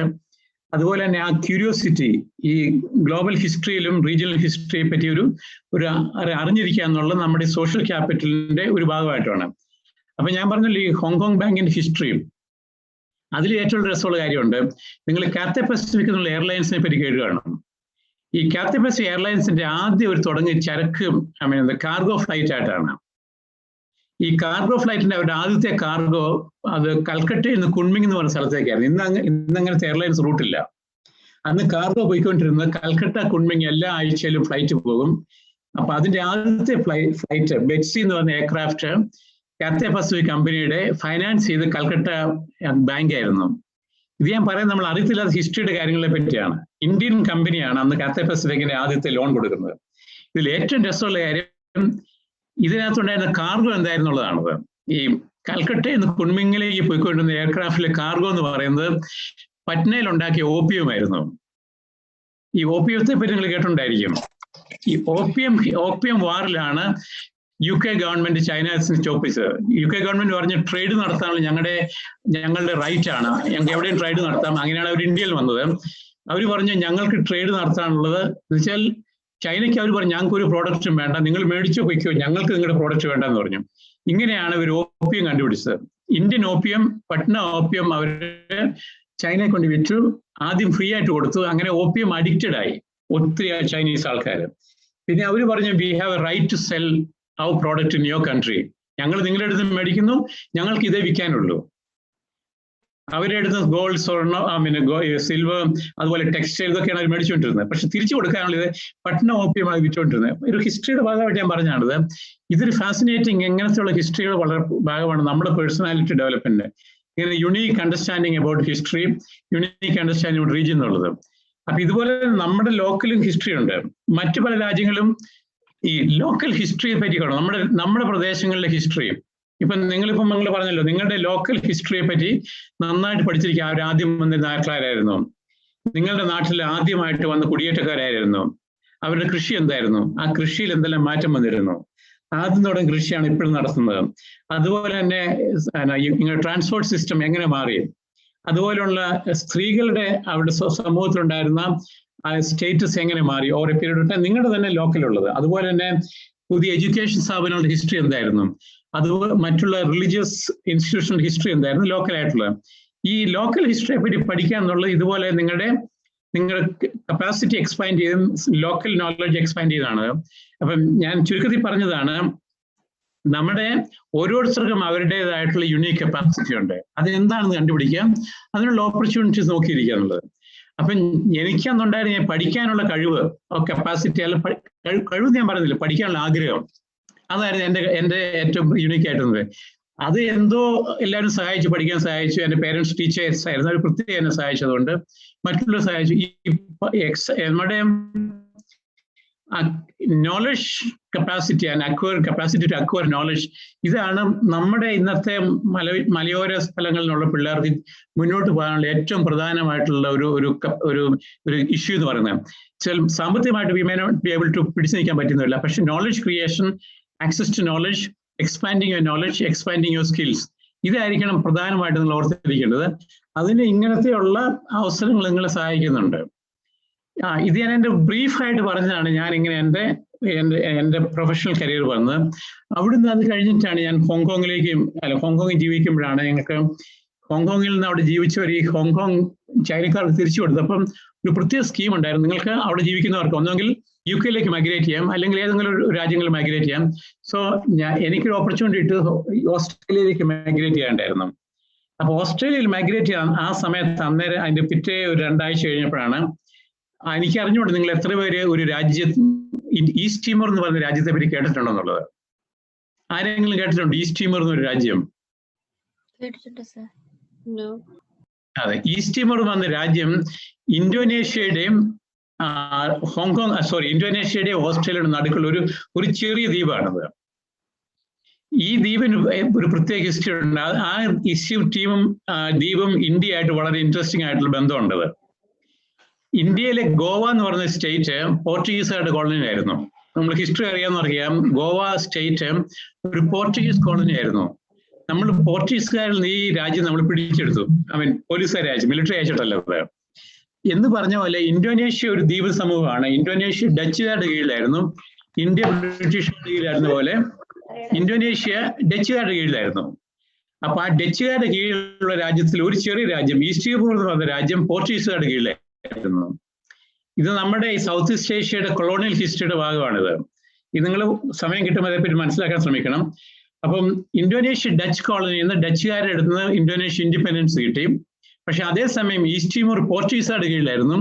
വളരെ ചെറിയൊരു ദ്വീപ് സമൂഹം, അവിടെ 2 മില്യൺ ആൾക്കാരേ ഉള്ളൂ. അവിടെ ക്യാപിറ്റൽ എന്ന് പറഞ്ഞാൽ ഡൽഹി എന്ന് പറയുന്നതാണ്. ആ ഡൽഹിയിലെ ജനസംഖ്യ ഒരു 60,000 പോപ്പുലേഷൻ ആണ്. എന്ന് പറഞ്ഞാല് നമ്മുടെ ഒരു പഞ്ചായത്തിന്റെ ആൾക്കാരെ അവിടെ തലസ്ഥാനത്തുള്ളൂ. അത്ര ചെറിയൊരു രാജ്യമാണത്. അപ്പൊ ഈ രാജ്യം അവർ കോൺസ്റ്റന്റ് ആയിട്ട് ഇൻഡിപെൻഡൻസിന് വേണ്ടി ഇന്തോനേഷ്യ ആയിട്ട് സമരം നടത്തിക്കൊണ്ടിരുന്നു. ഏകദേശം 25 വർഷം അവർ സമരം നടത്തിയിട്ടാണ് അവർക്കൊടുവിൽ ഇൻഡിപെൻഡൻസ് കിട്ടുന്നത്. ഈ ഇൻഡിപെൻഡൻസ് കിട്ടിയത് യുണൈറ്റഡ് നേഷൻസിന്റെ സൂപ്പർവിഷനിൽ അവിടെ ഒരു ഇലക്ഷൻ നടത്തി അവിടെ ലോക്കൽ പാർട്ടി ജയിച്ചു. അവർക്ക് ഇൻഡിപെൻഡൻസ് കിട്ടിയപ്പോൾ ഇന്തോനേഷ്യൻസ് അവർ വിഡ്രോ ചെയ്തു, ഇന്തോനേഷ്യൻ മിലിറ്ററി. സോ അവർ വിഡ്രോ ചെയ്തപ്പോൾ അവരവിടുത്തെ എല്ലാ ഇൻഫ്രാസ്ട്രക്ചറും തകർത്ത് കളഞ്ഞിട്ടാണ് പോയത്. അപ്പോൾ യുണൈറ്റഡ് നേഷൻ ഓസ്ട്രേലിയൻ ഗവൺമെന്റിനോടും ഓസ്ട്രേലിയൻ മിലിറ്ററിയോടും ഈ രാജ്യം ഏറ്റെടുത്ത് നടത്താൻ ആവശ്യപ്പെട്ടു. അപ്പൊ ആ സമയത്താണ് അവര് 8 അഡ്വൈസേഴ്സിനെ അവർ റിക്രൂട്ട് ചെയ്തു, ഓസ്ട്രേലിയക്കാരെ, ഈ രാജ്യത്ത് പോയിട്ട് അവിടുത്തെ ഗവൺമെന്റ് സ്ഥാപിക്കാനായിട്ട്. അപ്പൊ ഐ വാസ് ലക്കി, എന്നെ അതിനകത്ത് ഒരു അഡ്വൈസറായിട്ട് ഈസ്റ്റ് ടീമറിന്റെ അഡ്വൈസർ, പ്യൂർലി അഗെയിൻ ലക്കാണത്. പല ഓസ്ട്രേലിയൻ ആൾക്കാർക്കും അങ്ങോട്ട് പോകാൻ പേടിയായിരുന്നു. അവിടെ യുദ്ധം നടക്കുവാണ്, വെടിപൊട്ടുവാണ്, അവിടെ മിലിറ്ററി നടന്നുകൊണ്ടാണ്. പലരും പോകാൻ തയ്യാറായിരുന്നു. നമ്മൾ ഈ മലനാട്ടിൽ ജനിച്ചുകൊണ്ട് അതൊന്നൊരു ഒരു വെടിപൊട്ടി ഒച്ച കേട്ടൊന്നും അങ്ങനെ പ്രശ്നം വരാത്തതുകൊണ്ട് അപ്പൊ അവരെന്നെ അസൈൻ ചെയ്ത് ഞാൻ ഈസ്റ്റ് ടീമറിൽ പോയി. എനിക്ക് അസൈൻ അതിന്റെ തയ്യാറെടുപ്പ് നടത്താനാണ്. ആദ്യം ചെന്നത് അവിടുത്തെ ഓഫീസേഴ്സിനെ അപ്പോയിന്റ് ചെയ്യണം. അപ്പൊ ആദ്യത്തെ അപ്പോയിന്റ് ചെയ്ത് അവിടുത്തെ head of the ministry of ഹെൽത്തിന്റെ director general of health service ആയിരുന്നു. അപ്പൊ ഈ ഡയറക്ടർ ഹെൽത്ത് സർവീസിന്റെ അവിടെ 7-8 പേരൊന്നും പുറത്തു പോയിട്ട് പഠിച്ചിട്ടുണ്ടായിരുന്നു ആ രാജ്യത്ത്. അപ്പൊ അങ്ങനെ ചെയ്തു. ഇയാളെ അപ്പോയിന്റ് ചെയ്തപ്പോൾ ഞാൻ അവരുടെ അഡ്വൈസറാണ്. അപ്പോയിന്റ് ചെയ്ത് കഴിഞ്ഞ് ഒരു 6 മാസം കഴിഞ്ഞപ്പോൾ ഒരു ദിവസം ഞാൻ സാധാരണ സാറ്റർഡേ സൺഡേ ഓഫീസിൽ ഇരിക്കും. അപ്പോഴും സാറ്റർഡേ പോയപ്പം ഈ ഡോക്ടർ റൂയി മരിയ അറിയിച്ചതാണ് പേര്. അയാൾ താഴേക്ക് വരുവാണ്. അയാൾ പറഞ്ഞു I was looking for job. അപ്പൊ അയാൾ പറഞ്ഞു ഞായറാഴ്ച ഒരു മീറ്റിംഗ് ഉണ്ട് പ്രസിഡന്റിന്റെ വീട്ടില്, അതിന് വരണം എന്ന് പറഞ്ഞു. അപ്പൊ സാധാരണ ഇൻവിറ്റേഷൻ വരുമ്പം ഞാൻ അവിടെ കൂടെ പോകാൻ ഇതേപ്പറ്റി എക്സ്പ്ലെയിൻ ചെയ്യാനായിട്ട് ഞാൻ രാവിലെ അവിടെ ചെന്നപ്പോൾ ഇയാളെ മിനിസ്റ്ററായിട്ട് അപ്പോയിന്റ് ചെയ്ത് മിനിസ്റ്ററായിട്ടുള്ള എന്താ പറയുക സത്യപ്രതിജ്ഞ ആയിരുന്നത്. ഞാൻ അതിന്റെ ഓരോ ഇത് പറഞ്ഞാണ് ഈ മിനിസ്റ്റർ ഞാൻ പിന്നെ അയാളെ കാണുന്ന അവിടുത്തെ പ്രധാനമന്ത്രി ആയിട്ടാണ്. അപ്പൊ ഞാൻ ഓരോ ഹിസ്റ്റോറിക്കൽ ആക്സിഡന്റ് വരുന്നതിനെ പറ്റി പറഞ്ഞതാണത്. ഇങ്ങനെയാണ് എൻ്റെ ഇന്റർനാഷണൽ എക്സ്പീരിയൻസ്. അപ്പൊ ആ മിനിസ്ട്രിയെ സ്ഥാപിച്ചതും അതിനുള്ള പോളിസി എഴുതുക, അതിനുള്ള അവർക്ക് അഡ്വൈസ് കൊടുക്കുക, ഇതായിരുന്നു എൻ്റെ 3 വർഷത്തെ ജോലി. അപ്പൊ അത് കഴിഞ്ഞിട്ടാണ്, അതിൽ നിന്ന് കഴിഞ്ഞപ്പോഴാണ് അപ്പൊ എൻ്റെ ട്രെയിനിങ് ഗ്ലോബൽ പബ്ലിക് ഹെൽത്തിനെ പറ്റിയായിരുന്നു. എൻ്റെ സ്പെഷ്യലൈസ്ഡ് ആയിട്ടുള്ള ട്രെയിനിങ്ങും എൻ്റെ എഴുത്തും എൻ്റെ ബുക്സുകളും അതൊക്കെ ഫോക്കസ് ചെയ്ത് റിസർച്ച് പേപ്പറൊക്കെ അതിനകത്ത് ഫോക്കസ് ചെയ്തിട്ടുണ്ട്. അപ്പൊ അത് കഴിഞ്ഞപ്പോൾ ഞാൻ ഒരു ഇന്റർനാഷണൽ ഒരു NGO ആണ് സേവ് ദി ചിൽഡ്രൻ എന്ന് പറയുന്നത്. അതിന്റെ ഏഷ്യ അഡ്വൈസർ ആയിട്ടാണ് ഞാൻ പിന്നെ ജോലിക്ക് കയറുന്നത്. അവരുടെ റീജിയണൽ ഹെഡ് ഓഫീസ് അന്ന് ഡൽഹിയിലായിരുന്നു. അത് നേരത്തെ സിംഗപ്പൂരായിരുന്നു, ഇപ്പം വീണ്ടും സിംഗപ്പൂരാണ്. അപ്പൊ അവിടെ നിന്നാണ് എനിക്ക് ഇവിടെ അഫ്ഗാനിസ്ഥാനിൽ പോകാൻ സാധിച്ചത്. അഫ്ഗാനിസ്ഥാനിലെ എല്ലാ പ്രോവിൻസിലും ഞാൻ പോയിട്ടുണ്ട്. അപ്പൊ അങ്ങനെ വരുമ്പോൾ അഫ്ഗാനിസ്ഥാനിലെ ഡോക്ടേഴ്സ് അവർ പറഞ്ഞു, ഞങ്ങൾക്ക് പഠിക്കാൻ ആഗ്രഹമുണ്ട്, ഇന്ത്യയിൽ എവിടെയെങ്കിലും അഡ്മിഷൻ മേടിച്ചിടാന്ന് ചോദിച്ചു. അപ്പം അവർക്ക് പഠിക്കാൻ ആഗ്രഹം ഉണ്ടായിരുന്നത് പബ്ലിക് ഹെൽത്തിനെ പറ്റിയായിരുന്നു. പക്ഷെ ഇന്ത്യയിൽ പബ്ലിക് ഹെൽത്തിന്റെ മാസ്റ്റേഴ്സ് ഇൻ പബ്ലിക് ഹെൽത്ത് പഠിപ്പിക്കുന്ന വളരെ ചുരുക്കം ഇൻസ്റ്റിറ്റ്യൂഷൻ ഉണ്ടായിരുന്നു. അപ്പൊ ഞാനന്ന് തിരിച്ചു വരുമ്പോൾ ഡൽഹി എയർപോർട്ട് വെച്ച് എൻ്റെ ഫ്രണ്ടിനെ കണ്ടു. അയാൾ ജോധ്പൂർ നാഷണൽ യൂണിവേഴ്സിറ്റിയിലുള്ള വൈസ് ചാൻസലർ ആയിരുന്നു അന്ന്. അപ്പൊ ഞാനിങ്ങനെ ഞാനിവിടെ അഫ്ഗാനിസ്ഥാനിൽ വരികയാണ്, ഞങ്ങൾക്ക് MPH അഡ്മിഷൻ ഉണ്ടെങ്കിൽ അവിടുത്തെ സ്റ്റുഡൻസിന് പ്ലാൻ ഉണ്ട്. അപ്പൊ അയാൾ പറഞ്ഞു, ഒരു കാര്യം ചെയ്യുക, ഒരു സിലബസ് തയ്യാറാക്കി അക്കാഡമിക് അക്കൗണ്ട് സബ്മിറ്റ് ചെയ്ത് അവർ അപ്രൂവ് ചെയ്താൽ യു ക്യാൻ ബിഗിൻ എന്ന് പറഞ്ഞു. അപ്പോൾ എൻ്റെ ഒരു 3 മാസത്തേക്ക് ഞാൻ അവിടെ സിലബസ് എഴുതി ഞാനവിടെ സബ്മിറ്റ് ചെയ്തു. അപ്പോൾ അഫ്ഗാനിസ്ഥാൻ ഗവൺമെന്റ് അവിടുത്തെ മിനിസ്ട്രി ഓഫ് ഹെൽത്തിനുള്ള ആൾക്കാരെ പഠിപ്പിക്കാൻ വേണ്ടിയിട്ട്, അപ്പൊ അവർക്ക് യൂറോപ്യൻ യൂണിയൻ അവർക്ക് ഈ 150 പേർക്കുള്ള സ്കോളർഷിപ്പ് തയ്യാറാക്കി കൊടുത്തു. അപ്പൊ ഈ 150 doctors including about 20 lady doctors, അവരെ അഫ്ഗാനിസ്ഥാനിൽ ഞാൻ 4 ബാച്ചായിട്ടാണ് ഇന്ത്യ വരുന്നത് ഇങ്ങനെ മാസ്റ്റേഴ്സ് പഠിക്കാനായിട്ട്. എന്നിട്ട് ഞാൻ അഫ്ഗാനിസ്ഥാനിൽ പോയപ്പോൾ ഇവരുടെ കൂടെയാണ് പോയത്. ഞാൻ അവരോട് ചോദിച്ചു, നിങ്ങൾ പോകുന്ന സ്ഥലത്ത് ഞാൻ പറയും, പലർക്കും അഫ്ഗാനിസ്ഥാനിൽ യാത്ര ചെയ്യാൻ പഠിയാണ്. ഞാൻ എല്ലാ പ്രോവിൻസിലും യാത്ര ചെയ്തിട്ടുണ്ട് പല പ്രാവശ്യം. അപ്പൊ അത് പോയത് ഞാനോട് ചോദിച്ചു, നിങ്ങൾക്ക് പോകാൻ തയ്യാറാണ്, ഞാൻ വരാൻ തയ്യാറാണ്. ഇങ്ങനെയാണ് ഞാൻ അത് പോയ എല്ലാ ദിവസങ്ങളിലും അവിടെ എന്തെങ്കിലും ബോംബ് പൊട്ടിയിട്ടുണ്ട്, അല്ലെങ്കിൽ അവിടെ ഞാൻ താമസിച്ച ഹോട്ടലിൽ ബോംബ് ചെയ്തിട്ടുണ്ട്. ഇങ്ങനെ പല അനുഭവങ്ങൾ ഉണ്ടായിട്ടുണ്ട് അഫ്ഗാനിസ്ഥാനിൽ. പക്ഷെ അതേസമയം ഇന്ന് അഫ്ഗാനിസ്ഥാനിലെ മിനിസ്ട്രി ഓഫ് ഹെൽത്ത് നടത്തുന്നത് എൻ്റെ സ്റ്റുഡൻസ് ആണ്. അതൊരു വളരെ പ്രൈഡ് മൂവ്മെന്റ് ആണ് പറയാൻ. ഒരു രാജ്യത്തിന്റെ അവിടുത്തെ മുഴുവൻ മിനിസ്ട്രി ഓഫ് ഹെൽത്തിന്റെ നടത്തുന്നത് എൻ്റെ സ്റ്റുഡൻസ് ആണെന്ന് പറയാന്നുള്ളത്. ഇതുപോലെ തന്നെ ഈസ്റ്റ് തിമോറിലെ ടോപ്പ് മിനിസ്റ്റേഴ്സ്, അവിടുത്തെ ഒഫീഷ്യൽസും എനിക്ക് റിക്രൂട്ട് ചെയ്യാനുള്ള അവസരം ഉണ്ടായി. അപ്പൊ ഇങ്ങനെയുള്ള ചില കാര്യങ്ങളാണ് ഇവിടുന്ന് അങ്ങാടിക്കടയിൽ നിന്ന് പോയ ഒരാൾക്ക് സാധിക്കുന്നുള്ളത്. അത് പഠനം കൊണ്ട് മാത്രം വന്നതല്ല, അതൊരു മേ ബി എ ബ്ലെസ്സിങ്സോ മേ ബി എ ഗ്രേസോ മേ ബി എ ലക്ക്, എന്ത് വേണമെങ്കിലും പറയാം. ഇതൊരു ജീവിതത്തിൽ ഓർക്കണം, ഇതൊരു വരേണ്ടതാണ്. പക്ഷെ ആ ലക്ക് വരാൻ നമ്മൾ എടുക്കാൻ തയ്യാറുണ്ടെന്നുള്ളതാണത്. നിങ്ങളുടെ ഒക്കെ ജീവിതത്തിൽ ഞാൻ പറഞ്ഞല്ലോ, നിങ്ങളുടെ സ്പെഷ്യൽ സ്കിൽ എന്താണെന്ന് കണ്ടുപിടിക്കുക. Remember, all of you unique, all of you unique with unique capacity, unique ability. നമ്മുടെ ഏറ്റവും വലിയ ട്രാജഡി എന്ന് പറഞ്ഞാൽ നമ്മൾ തന്നെ മനസ്സിലാക്കി വരുന്നില്ല എന്താണ്. ഞാനത് എംഫസൈസ് ചെയ്യണം ആ പോയിന്റ്. നിങ്ങളുടെ യുണീക്ക് ആയിട്ടുള്ള കപ്പാസിറ്റി എന്താണ്? നിങ്ങളുടെ പേരൻസ് ചിലപ്പോൾ അറിഞ്ഞെന്ന് വരില്ല, നിങ്ങൾ അറിഞ്ഞെന്ന് വരില്ല, നിങ്ങളുടെ ടീച്ചേഴ്സ് അറിഞ്ഞെന്ന് വരില്ല. But you ask your self, what is your unique capacity? എന്നിട്ട് അതിനെ എങ്ങനെ എക്സ്പാൻഡ് ചെയ്യാം, അതിനെ എങ്ങനെ സപ്പോർട്ട് ചെയ്യാം എന്നുള്ള കാര്യങ്ങളായിരിക്കും നിങ്ങളുടെ പഠനത്തിന്റെ ഏറ്റവും പ്രധാനപ്പെട്ട ഒരു ഒബ്ജക്റ്റീവ് എന്ന് പറയുന്നത്. നിങ്ങളുടെ യുണീക്ക് കപ്പാസിറ്റി എന്താണെന്ന് കണ്ടുപിടിക്കുക, അതിനെങ്ങനെ പ്രൊമോട്ട് ചെയ്യുക എന്നുള്ളതാണ്. ഇതാണ് ഞാൻ ആദ്യം പറഞ്ഞ സോഷ്യൽ ക്യാപിറ്റൽ എന്ന് പറയുന്നത്. അപ്പൊ ഇത്രയാണ് ചുരുക്കത്തിൽ ഞാൻ നടന്നു പോയ വഴികളുടെ ചെറിയ കാര്യങ്ങൾ പറഞ്ഞതാണ്. അത് കഴിഞ്ഞാണ് എൻ്റെ യുണൈറ്റഡ് നേഷൻ്റെ, ഞാൻ UN റീജിയണൽ ഡയറക്ടറായിട്ട് നേപ്പാളിലുണ്ടായിരുന്നു. അത് കഴിഞ്ഞാണ് ബംഗ്ലാദേശിലെ 8 വർഷം ഉണ്ടായിരുന്നു എൻ്റെ ഇന്റർനാഷണൽ ഹെഡായിട്ട്. അപ്പൊ ഇതൊക്കെയാണ് ചുരുക്കത്തിൽ എൻ്റെ പേഴ്സണൽ ജേർണി എന്ന് പറയുന്നത്. പക്ഷെ എനിക്ക് പറയാനുള്ളതാണ്, ഈ ജേർണി തുടങ്ങിയത് അങ്ങാടിക്കടയിൽ നിന്നുള്ള സാധാരണ UP സ്കൂളിൽ പഠിച്ച്, കരിക്കോട്ടക്കര ഹൈസ്കൂളിൽ പോയി പഠിച്ച്, ഇങ്ങനെ സാധാരണ രീതിയിൽ നിന്ന് വന്നതാണെന്നുള്ളതാണത്. അപ്പൊ ഇത്രയാണ് എനിക്ക് എൻ്റെ പേഴ്സണൽ എക്സ്പീരിയൻസ് പറയാനുള്ളത്. അത് നിങ്ങൾക്ക് അത് അതേപടി പകർത്താനുള്ള ഒന്നൊന്നുമല്ല. പക്ഷെ അതേസമയം ഇനി എന്തെങ്കിലും ചോദിക്കുന്നുണ്ടെങ്കിൽ I can interact more.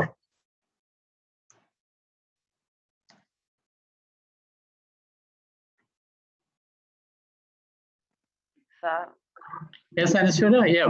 Okay. Yeah, right. ഞാൻ 10th സ്റ്റാൻഡേർഡിൽ പഠിക്കുന്നത്. Right. സാറിന്റെ അഭിപ്രായത്തില് +2 കഴിഞ്ഞ് ഇന്ത്യയിൽ പഠിക്കുന്നതാണോ അതോ കാനഡ, അമേരിക്ക പോലുള്ള രാജ്യങ്ങളിൽ പഠിക്കുന്നതാണോ? പഠിക്കുന്ന പുറത്ത് പഠിച്ചാൽ ചില ഉപകാരമുണ്ട്. പക്ഷെ വേണമെന്നുണ്ട്, ക്യാൻ യു അഫോർഡ് ഇറ്റ്, നമുക്ക് ഫീസ് കൊടുക്കാൻ സാധിക്കും എന്നുള്ളതാണത്. +2 കഴിഞ്ഞ് പഠിക്കാനുള്ള BA BSc, ഇപ്പൊ എൻ്റെ യൂണിവേഴ്സിറ്റി, ഞാനിപ്പോൾ ഓസ്ട്രേലിയയിലാണ് പഠിപ്പിക്കുന്നത്. ഓസ്ട്രേലിയ എൻ്റെ ഇൻസ്റ്റിറ്റ്യൂട്ടിലുണ്ട്. ഞങ്ങളിപ്പം BSW BA കഴിഞ്ഞിട്ടല്ലേ, +2 കഴിഞ്ഞിട്ടുള്ള BSW ഞങ്ങളോട് കൊടുക്കുന്നുണ്ട്, അഡ്മിഷൻ കൊടുക്കുന്നുണ്ട്. പക്ഷേ ഈ ഇന്റർനാഷണൽ എഡ്യൂക്കേഷൻ എക്സ്പെൻസീവ് പ്രൊപ്പോസിഷൻ ആണ്. അത് സാധിക്കുമെങ്കിൽ അത് പഠിക്കുന്ന നല്ല കാര്യമാണ്. അതിന് കാരണം ഞാൻ ഇവിടുത്തെ സിലബസ് നോക്കിയിട്ടുണ്ട്, ഇന്റർനാഷണൽ സിലബസ് നോക്കിയിട്ടുണ്ട്. പിന്നെ പഠിക്കുന്ന ആ സാഹചര്യം ഉണ്ടല്ലോ, ഈ മിക്കവാറും ഉള്ള ഇന്റർനാഷണലിലുള്ള യൂണിവേഴ്സിറ്റിയിലെ ഫാക്കൽറ്റി ടീച്ചേഴ്സിന്റെ അവരുടെ എക്സ്പീരിയൻസ് എക്സ്പോഷർ വളരെ എന്താ പറയുക എക്സ്പാൻഡഡ് ആണ്. ഞാൻ ഇവിടുത്തെ ടീച്ചേഴ്സിനെ കുറ്റം പറയുന്നില്ല, അവരുടെ ഓപ്പർച്യൂണിറ്റീസ് കുറവായിരുന്നു. നമ്മളെ സ്റ്റുഡൻസിനെ പോലെയുള്ള ടീച്ചേഴ്സിന്റെ ഓപ്പർച്യൂണിറ്റീസ് കുറവാണ്. അവർ യാത്ര ചെയ്തിട്ടുണ്ടാവില്ല, അവർ കണ്ടിട്ടുള്ള രാജ്യങ്ങൾ സ്വന്തം രാജ്യം സ്വന്തം സ്റ്റേറ്റും ആയിരിക്കും. ഈ യാത്ര ചെയ്യാനുള്ള കഴിവും യാത്ര ചെയ്യാനുള്ള ഓപ്പർച്യൂണിറ്റീസ് നമ്മുടെ ഇന്റലക്ച്വൽ ഹൊറൈസനെ എക്സ്പാൻഡ് ചെയ്യും.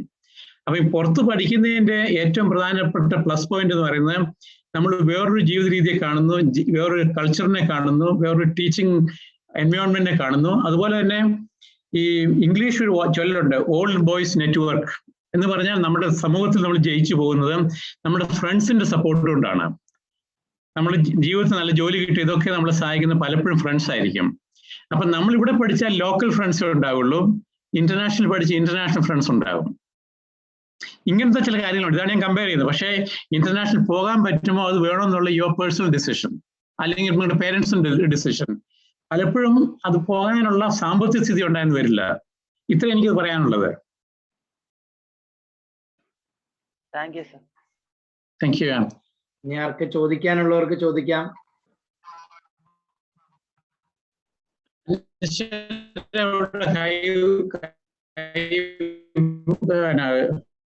ഹാൻഡ് റൈസ് എന്തെങ്കിലും ചോദിക്കാനായിട്ടാണ് ഹാൻഡ് റൈസ് വെച്ചിരിക്കുന്നത്? Sir, my name is Asna Salam. Sure. Sir, you told you are an activist. Can you share the importance of activism in this generation? See, the idea of activism means there are different definitions of activism for many people. For me, definition of activism means you do your studies, and based on your studies, you have certain specific understanding about certain situation, and that situation calls for changes in the society. Then you ask for changes in that society based on your knowledge, your capacity, your experience. ആക്ടിവിറ്റിക്കാണ് ഞാൻ activist എന്ന് പറയുന്നത്. ഉദാഹരണത്തിന് ഞാൻ കേരളത്തിലെ ഹെൽത്തിനെ പറ്റി വളരെ detail ആയിട്ട് പഠിച്ചിട്ടുണ്ട്. ഇപ്പം കേരളത്തിലെ ഗവൺമെന്റ് ഒരു health policy, written health policy ഇല്ല. അപ്പം ഞാൻ ആവശ്യപ്പെടുന്നത് കേരള ഗവൺമെന്റ് ഒരു റിട്ടൺ ഹെൽത്ത് പോളിസി ഉണ്ടാക്കണമെന്ന് ആവശ്യപ്പെടുന്നത് അതൊരു ആക്ടിവിസമാണ്, ഹെൽത്ത് ആക്ടിവിസമാണ്. അതുപോലെ തന്നെ ഇപ്പം സാറ് പറഞ്ഞിരുന്നു നിങ്ങൾ ഡൗറി എടുക്കില്ല, കറപ്ഷൻ നടത്തില്ല, അതൊരു ആക്ടിവിസമാണ്. എന്താണ്? Based on certain value. നിങ്ങൾക്ക് ചില വാല്യൂസ് നിങ്ങൾ ഇൻകൾക്കേറ്റ് ചെയ്യണം. ആ വാല്യൂ ചേഞ്ചസിന് വേണ്ടി ചെയ്യുന്ന ഒരു ആക്ടിവിസമാണ്. ഇത് കൃത്യ എക്സാമ്പിൾ ആണിത്. അതാണ് ഞാൻ പറഞ്ഞ ആക്ടിവിസം എന്ന് പറയുന്നതിന് പലർക്കും പല ഡെഫിനേഷൻ ഉണ്ട്. Activism means you demand for change. A change based on knowledge, based on evidence, based on your conviction, based on your value system. വെറുതെ ചേഞ്ചിന് വേണ്ടി ആക്ട് ചെയ്യുന്നതല്ല, വെറുതെ activism for the sake of activism അല്ല. The core of activism is call for change. ഇതാണ് ആലോചിക്കേണ്ടത്. അങ്ങനെ നോക്കുമ്പോൾ I promote activism, I support activism, I encourage activism, I appreciate activist, I provide personal support for skill building. Because activist require specific skills. Public speaking skill ഉണ്ടായിരിക്കണം, writing skills ഉണ്ടായിരിക്കണം, alternative policy എഴുതാനുള്ള capacity ഉണ്ടായിരിക്കണം. ഇപ്പം നമ്മളിപ്പം health policy ഇല്ലെന്ന് പറയാൻ ചോദിക്കും, U write a policy എന്ന് പറയാം. You should be able to do that, and you should be able to analyze a certain situation, then you propose it. When you analyze and when you ask for changes, you should support your activism with data and evidence and conviction and value system. So that way, I promote activism, support activism, encourage activism, and also I train activists. There is something called health activism training. The communication skills on the personal skills on the, maybe and how to become an activist. I can run a training program some other time. So I mean, thanks for that question, Asna Salam, right? Thanks for that question. And I wish all the students become activists as a social change agent. The definition of activism is they are agents of changes in society or social change agents. Am I clear? Yes, sir. Thank you.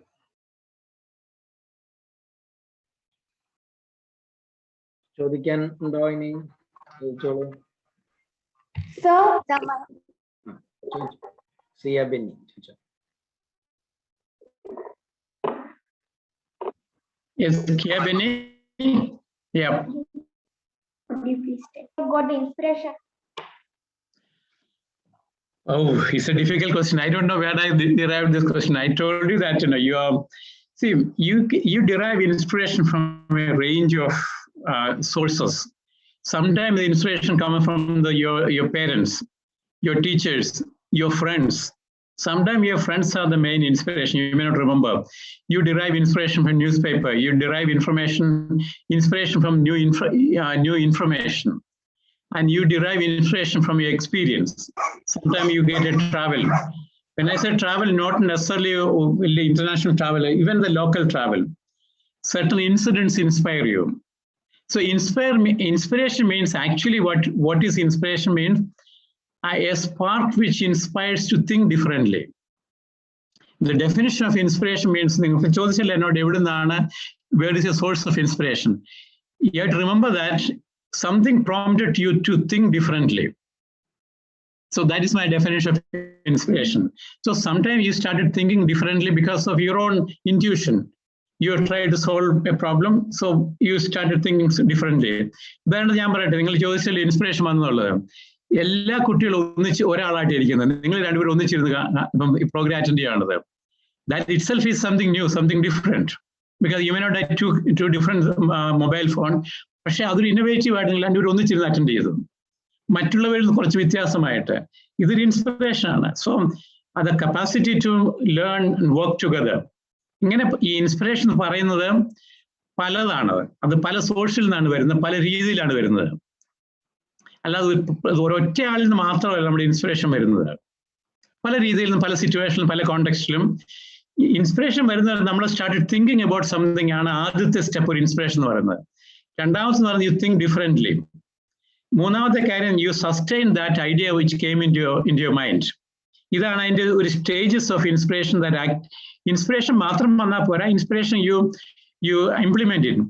പക്ഷെ പലരും inspiration വന്നാൽ ചെയ്യുന്നൊരു കാര്യമുണ്ട്, അതൊരു നോട്ട്ബുക്കിൽ എഴുതിയിടും.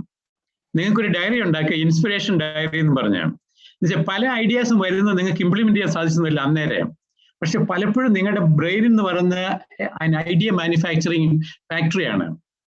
ഈ ideas നമ്മൾ എപ്പോഴും store ചെയ്യാൻ പറ്റുന്നില്ല. എൻ്റെ ഒരു അഡ്വൈസ് ആണ്, നിങ്ങൾക്ക് എപ്പോഴും ഒരു പുതിയ ഐഡിയ വന്നോ അത് നോട്ട് ചെയ്ത് വെക്കുക. ഒടുവിൽ ഒരു ഐഡിയ ബാങ്കാണ് നിങ്ങൾക്ക് വരാൻ പോകുന്നത്. ഇതാണ് ഒരു ഉപദേശമല്ല, ജസ്റ്റ് കീപ്പ് ഇൻ മൈൻഡ്. എല്ലാ ദിവസവും വരുന്ന ഐഡിയാസ്, ഇത് ചെയ്യണം, അത് ചെയ്യണം, ഇതൊക്കെ ചെയ്താൽ കൊള്ളാം, വേറൊരു ഐഡിയ വന്നു, ഈ ഐഡിയ നിങ്ങൾ എഴുതി വെക്കുക. Create an idea bank.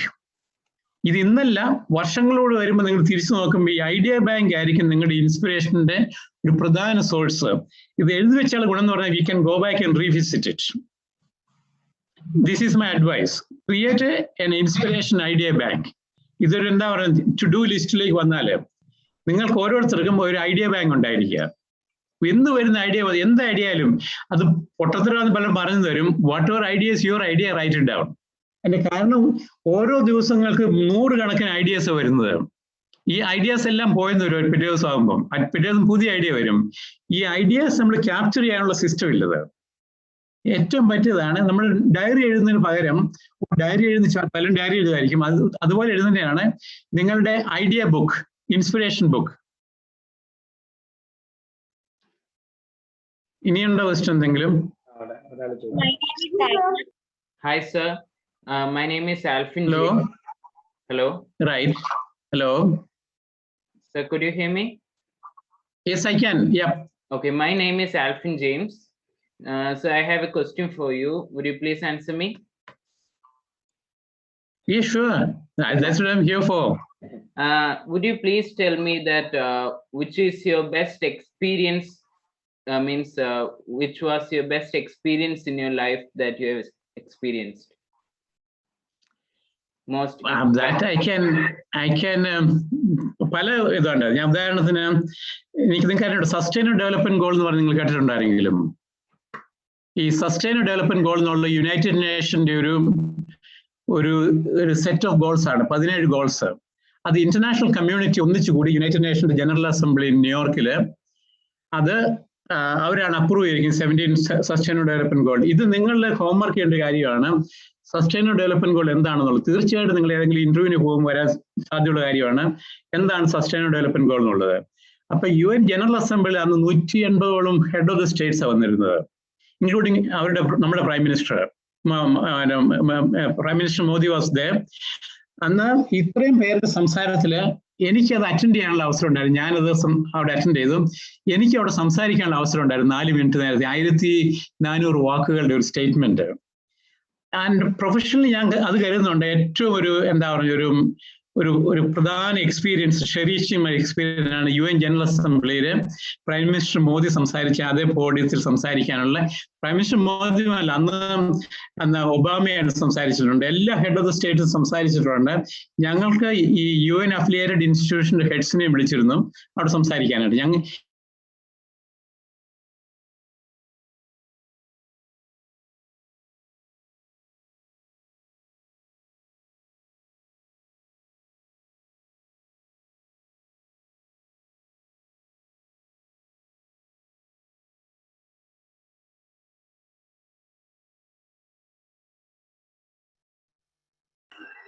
Sir, my name is Agnes Raji. ഞാൻ 8th പഠിക്കുന്നത്. സാറിനോടുള്ള എന്റെ ക്വസ്റ്റ്യൻ ഇതാണ്. ഇന്റർനാഷണൽ ഓർഗനൈസേഷൻസ് നേരിടുന്ന പ്രധാന ചാലഞ്ചസ് ഏതൊക്കെയാണെന്ന് പറയാവോ? ഓക്കെ, ഇന്റർനാഷണൽ ഓർഗനൈസേഷനിൽ പല ഉണ്ട്. ഒന്ന് സാമ്പത്തിക പ്രശ്നമുണ്ട്. എല്ലാ ഇന്റർനാഷണൽ ഓർഗനൈസേഷൻ, മിക്കവാറും ഓർഗനൈസേഷനിലെയും ഫണ്ട് റേസിംഗ് ഒരു പ്രധാന പ്രശ്നമാണ്. എൻ്റെ ഒരു ജോലി എന്ന് പറഞ്ഞാൽ ഓരോ വർഷം ഞാൻ ചുരുങ്ങി $2 to $3 million ഞങ്ങളുടെ ഓർഗനൈസേഷൻ നടത്താൻ വേണ്ടി ആയിരുന്നു ജനറേറ്റ്.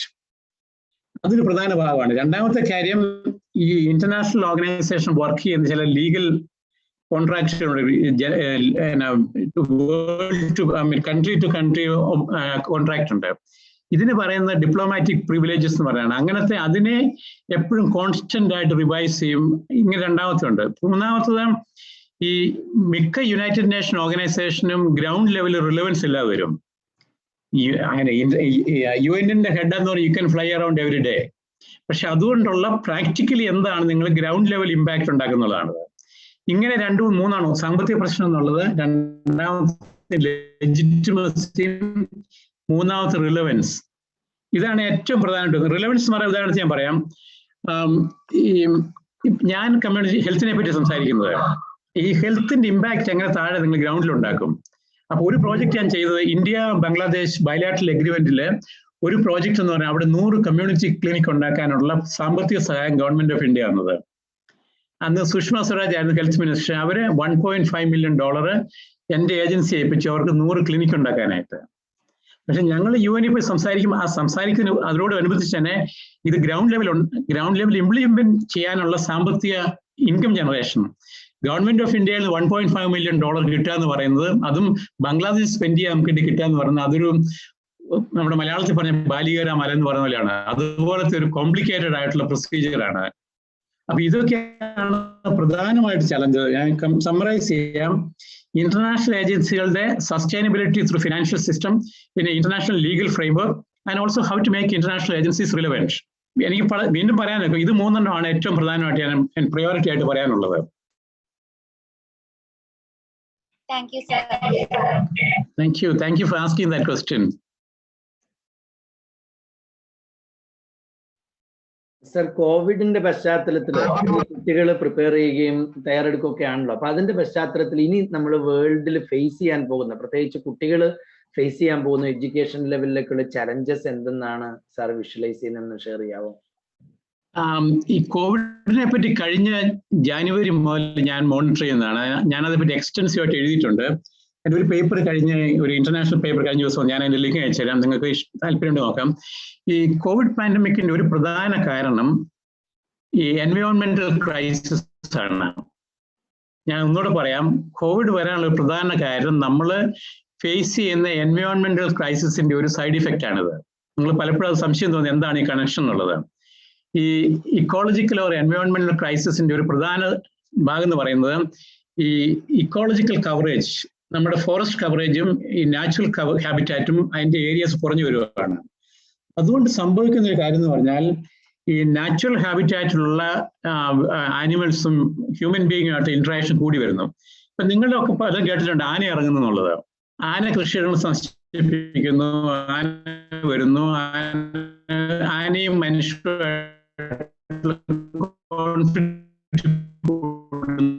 എന്നുള്ളതല്ലേ.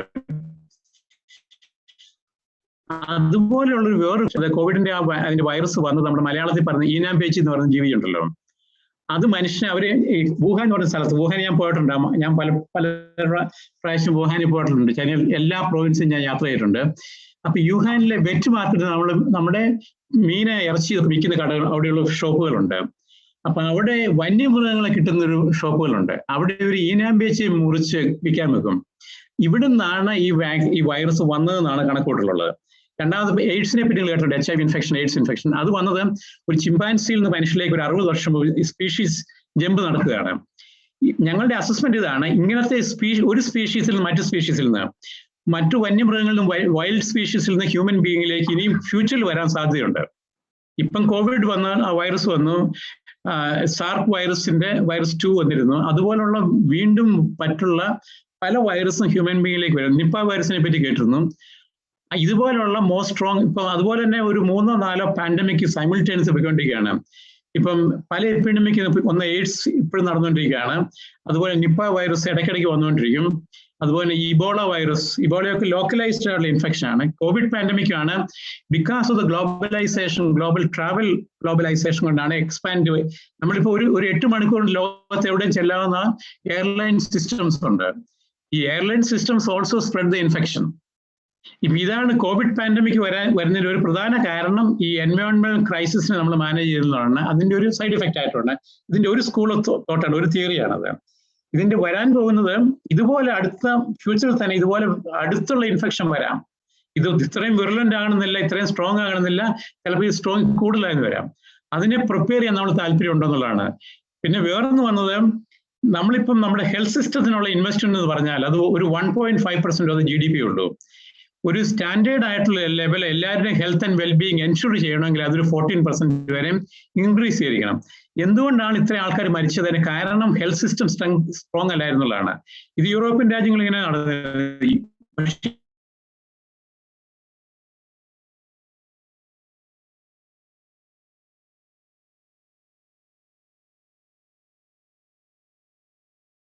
ആൾക്കാർ മരിച്ചത് അത് സ്ട്രെങ്തൻ ചെയ്തിട്ടില്ല. ഇതിനെ വേറെ രീതി നോക്കാം. നമ്മൾ ഈ നാഷണൽ സെക്യൂരിറ്റി എന്ന് പറയും. ഈ നാഷണൽ സെക്യൂരിറ്റി എന്ന് പറഞ്ഞാൽ അതിനെപ്പറ്റി മനസ്സിലാക്കുന്നത് നമ്മുടെ ബൗണ്ടറി സെക്യൂർ ചെയ്യുക എന്നുള്ളതാണ്. നാഷണൽ സെക്യൂരിറ്റി എങ്ങനെയാണ് നമ്മൾ എൻഷുർ ചെയ്യുന്നത്? നമ്മുടെ മിലിറ്ററി വഴിക്ക്. നമുക്ക് മിലിറ്ററി ഉണ്ട്, മിലിറ്ററി ഇന്റലിജൻസ് ഉണ്ട്, മിലിറ്ററി എക്യുപ്മെന്റ്സ് ഉണ്ട്, മിലിറ്ററി അഡ്വാൻസ് ടെക്നോളജി ഉണ്ട്. പക്ഷെ ഇതൊന്നും നമ്മുടെ വേറൊരു അറ്റാക്കിനെ കണ്ടില്ല, ഈ വൈറസ് അറ്റാക്കിനെ കണ്ടില്ല. അതുകൊണ്ട് നമ്മൾ നോക്കുന്നത് ഈ ഡിഫൻസും സെക്യൂരിറ്റി എന്ന് പറയുന്നത് health is also security issue. ഈ ഹെൽത്തിനെ കാണേണ്ട health is A security issue. If you are A secure health means you are secure. ഇതിനെ വേറെ രീതി കാണാം. ഇപ്പം ഇന്ത്യയിൽ ഏകദേശം 8,000 ഡോക്ടേഴ്സും നഴ്സസും മരിച്ചു കോവിഡ് കാലം. സപ്പോസ് 8,000 സോൾജേഴ്സ് മരിച്ച സ്ഥിതി എന്താകുമായിരുന്നു? Just 1 second. I'll call back. I'm in a meeting. Sorry. ഈ 8,000 ഡോക്ടേഴ്സും നഴ്സസും മരിച്ചതിന് വലിയ ന്യൂസ് ഒന്നും വന്നില്ല, ഒരു സാധാരണ ന്യൂസ് പോലെയാണ്. പക്ഷെ സപ്പോസ് 8,000 സോൾജേഴ്സ് മരിച്ചായിരുന്നെങ്കിൽ ഇവിടെ തേർഡ് വേൾഡ് വാർ നടന്നേനെ. അതിന്റെ ഒരു പ്രധാന കാരണം ഇതാണ്, we don't look at health as a security issue. A healthy population is a most secure population. So നമ്മുടെ തിങ്കിങ്ങിനെ ചലഞ്ച് ചെയ്യുകയാണ് ചെയ്യുന്നത് Covid pandemic. We have to look at health as the security issue. ഇനി ഞാൻ വേറൊന്നും പറയാം. നമ്മൾ പല ഡോക്ടേഴ്സിനെ അവരാണ് വാരിയേഴ്സ് എന്ന് പറഞ്ഞു, അവരാണ് എന്താ മിലിറ്ററി വാരിയേഴ്സ് എന്ന് പറയാം. പക്ഷെ ആക്ച്വലി അതിന്റെ ചില കോൺട്രഡിക്ഷൻ ഞാൻ പറഞ്ഞുതരാം. Doctors actually they take a commitment and oath say will save lives. ഒരു ഡോക്ടർ ഒരു ഓത്ത് എടുക്കണം, ഒരു സത്യപ്രതിജ്ഞ ചെയ്യണം. അതിന് പറയുന്നത് ഏറ്റവും പ്രധാനപ്പെട്ട വിൽ സേവ് ലൈഫ്സ്. പക്ഷെ സോൾജേഴ്സ് എന്താ പറയുന്നത്? I will kill to protect my country. അങ്ങനെയുള്ള നമ്മൾ വിൽ സേവ് ലൈഫ്സ് എന്ന് പറയുന്നവരാണ് നമ്മൾ വാരിയേഴ്സ് എന്ന് പറയുന്നത്. അതിന്റെ കോൺട്രഡിക്ഷൻ ഒന്ന് ആലോചിച്ച് നോക്കിയേ. Actually the doctors and nurses who save lives, they are the real heroes, not necessarily a soldier who goes and kill. All the religions teach us against killing, but military is training you to kill. Look at the contradiction. I'm just asking you to think differently. When you look at security, look at health as a security. So എനിക്ക് ഞാനൊരു proposal വെച്ചിരിക്കുന്നതാണ്. ഈ August 1 മുതൽ India UN security കൗൺസിലിന്റെ ചെയർമാനായിട്ട് select ചെയ്യപ്പെട്ടിരിക്കുകയാണ്. അപ്പൊ എന്റെ request ഗവൺമെന്റിനോട് ആയിരുന്നു, India should unilaterally propose 2 agenda globally. One is global health, രണ്ടാമതും peace. പക്ഷേ ഈ ഗ്ലോബൽ ഹെൽത്ത് വരാൻ വേണ്ടിയിട്ട് all the government should cut down about 5% of the military expenditure and spend it on health. ഇതാണ് എൻ്റെ suggestion. International community UN security കൗൺസിലിന്റെ എൻ്റെ recommendation ആയിരുന്നു. എല്ലാ രാജ്യങ്ങളും യൂണിലാറ്ററൽ ആയിട്ട് reduce 5% of the military investment, use that for strengthening the healthcare system, primary healthcare system. So this is one way to think differently. So always think about differently. ഇങ്ങനത്തെ ഒരു proposal വന്നിട്ടേ ഇല്ല. പ്രത്യേകിച്ചും India security council ചെയറായിട്ട് തെരഞ്ഞെടുക്കപ്പെട്ട സമയത്ത് ചെയ്യേണ്ട ഒരു ഇതാണത്. അപ്പം എനിക്കൊരു കപ്പാസിറ്റി ഉണ്ടായിരുന്നു, ഞാൻ ചെയ്യാൻ ഉദ്ദേശിക്കുന്ന ഒരു 1 billion പീപ്പിളിന്റെ signature. India should unilaterally cut down 5% of the military expenditure and spend that in healthcare system. And request all the governments internationally, ask the UN Security Council, UN Secretary General to ensure that all the governments are cutting, not one country. All the countries cut 5% of the military expenditure and spend it on strengthening the healthcare system. So like this, your thinking differently is also important, being part of a global citizen. അങ്ങനത്തെ ഒരു campaign sir തുടങ്ങുവാണെങ്കിൽ ഞങ്ങൾ എല്ലാവരും ഒരു minimum ഒരു 10,000 to 20,000 signature ഞങ്ങൾ collect ചെയ്യാം. ഞാൻ statement ഉണ്ടാക്കി തരാം. UN സെക്രട്ടറി അത് മാത്രമല്ല, ഇന്ത്യയുടെ അംബാസിഡർ ആയിരിക്കും UN സെക്യൂരിറ്റി കൗൺസിൽ ചെയർ ചെയ്യാൻ പോകുന്നത്. ഇത് അഡ്രസ് ചെയ്യേണ്ടത് UN സെക്രട്ടറി ജനറലിനും the chair of UN Security Council and the Prime Minister, saying that India should take security and health as a global priority while India is heading the Security Council. ഞാൻ വേറൊന്നും ചോദിച്ചിരുന്നു, ഇന്ത്യക്ക് security council membership വേണമെന്ന്. നിങ്ങൾ international റിലേഷനെ പറ്റി പഠിക്കുന്നവര്, India is asking for a seat in the security council. അതെനിക്ക് നിങ്ങൾ ആരെങ്കിലും ശ്രദ്ധിച്ചെന്ന് അറിഞ്ഞുകൊണ്ട്. പക്ഷെ ഞാൻ പറയുന്നത് ഈ സെക്യൂരിറ്റി കൗൺസിൽ നടത്തുന്ന 5 പെർമനന്റ് മെമ്പേഴ്സ് ആണ്. പക്ഷെ നമ്മൾ ഡിമാൻഡ് ചെയ്യുന്നത് not just getting a membership in security council, we should ask for reform in security council. ഈ പെർമനന്റ് മെമ്പർഷിപ്പ് എന്ന ഏറ്റവും അൺഡെമോക്രാറ്റിക് ആയിട്ടുള്ള ഒരു UN സിസ്റ്റമാണിത്. ഈ 5 പേർക്ക് വീറ്റോ എന്ത് തീരുമാനങ്ങളെയും. ഉദാഹരണത്തിന് ശശി തരൂർ സെക്രട്ടറി ജനറൽ ആകാൻ ഇരുന്നതിന്റെ കാരണം ഒരു രാജ്യം വീറ്റോ ചെയ്തുകൊണ്ടാണ്. അല്ലെങ്കിൽ ഒരു മലയാളി UN സെക്യൂരിറ്റി കൗൺസിലിന്റെ സെക്രട്ടറി ആണ്ടതാണ്. UN സെക്യൂരിറ്റി കൗൺസിലിന് വരുന്നത് അതിനെ എലക്ട് ചെയ്യപ്പെട്ട ആൾക്കാരായിരിക്കണം, അല്ലാതെ പെർമനന്റ് ആയിട്ട് 5 പേരെ സം പ്രിവിലേജ് ദേ അസ്യൂം. അങ്ങനെയുള്ള റിഫോമാണ് UN സെക്യൂരിറ്റി കൗൺസിൽ ഇന്ത്യ ആവശ്യപ്പെടുന്നത്, not just a seat in the security council. ഇതൊരു സൈഡ് ഇഷ്യൂ ആയിട്ട് പറഞ്ഞതേ ഉള്ളൂ. Thank you. ഞാൻ ഈ ഡിക്ലറേഷൻ ഞാൻ അതിന്റെ ഡിമാൻഡ് ആയിട്ട് ഞാൻ ഡ്രാഫ്റ്റ് അയക്കാം. Take A look at it. And it could be a global movement. ഇപ്പൊ ഇങ്ങനെയുള്ള സ്റ്റുഡൻസ് ആണ് ഉദാഹരണത്തിന് എൻവയോൺമെന്റ് മൂവ്മെന്റിന് പല ലീഡർഷിപ്പ് സ്റ്റുഡൻസ് എടുത്തത്.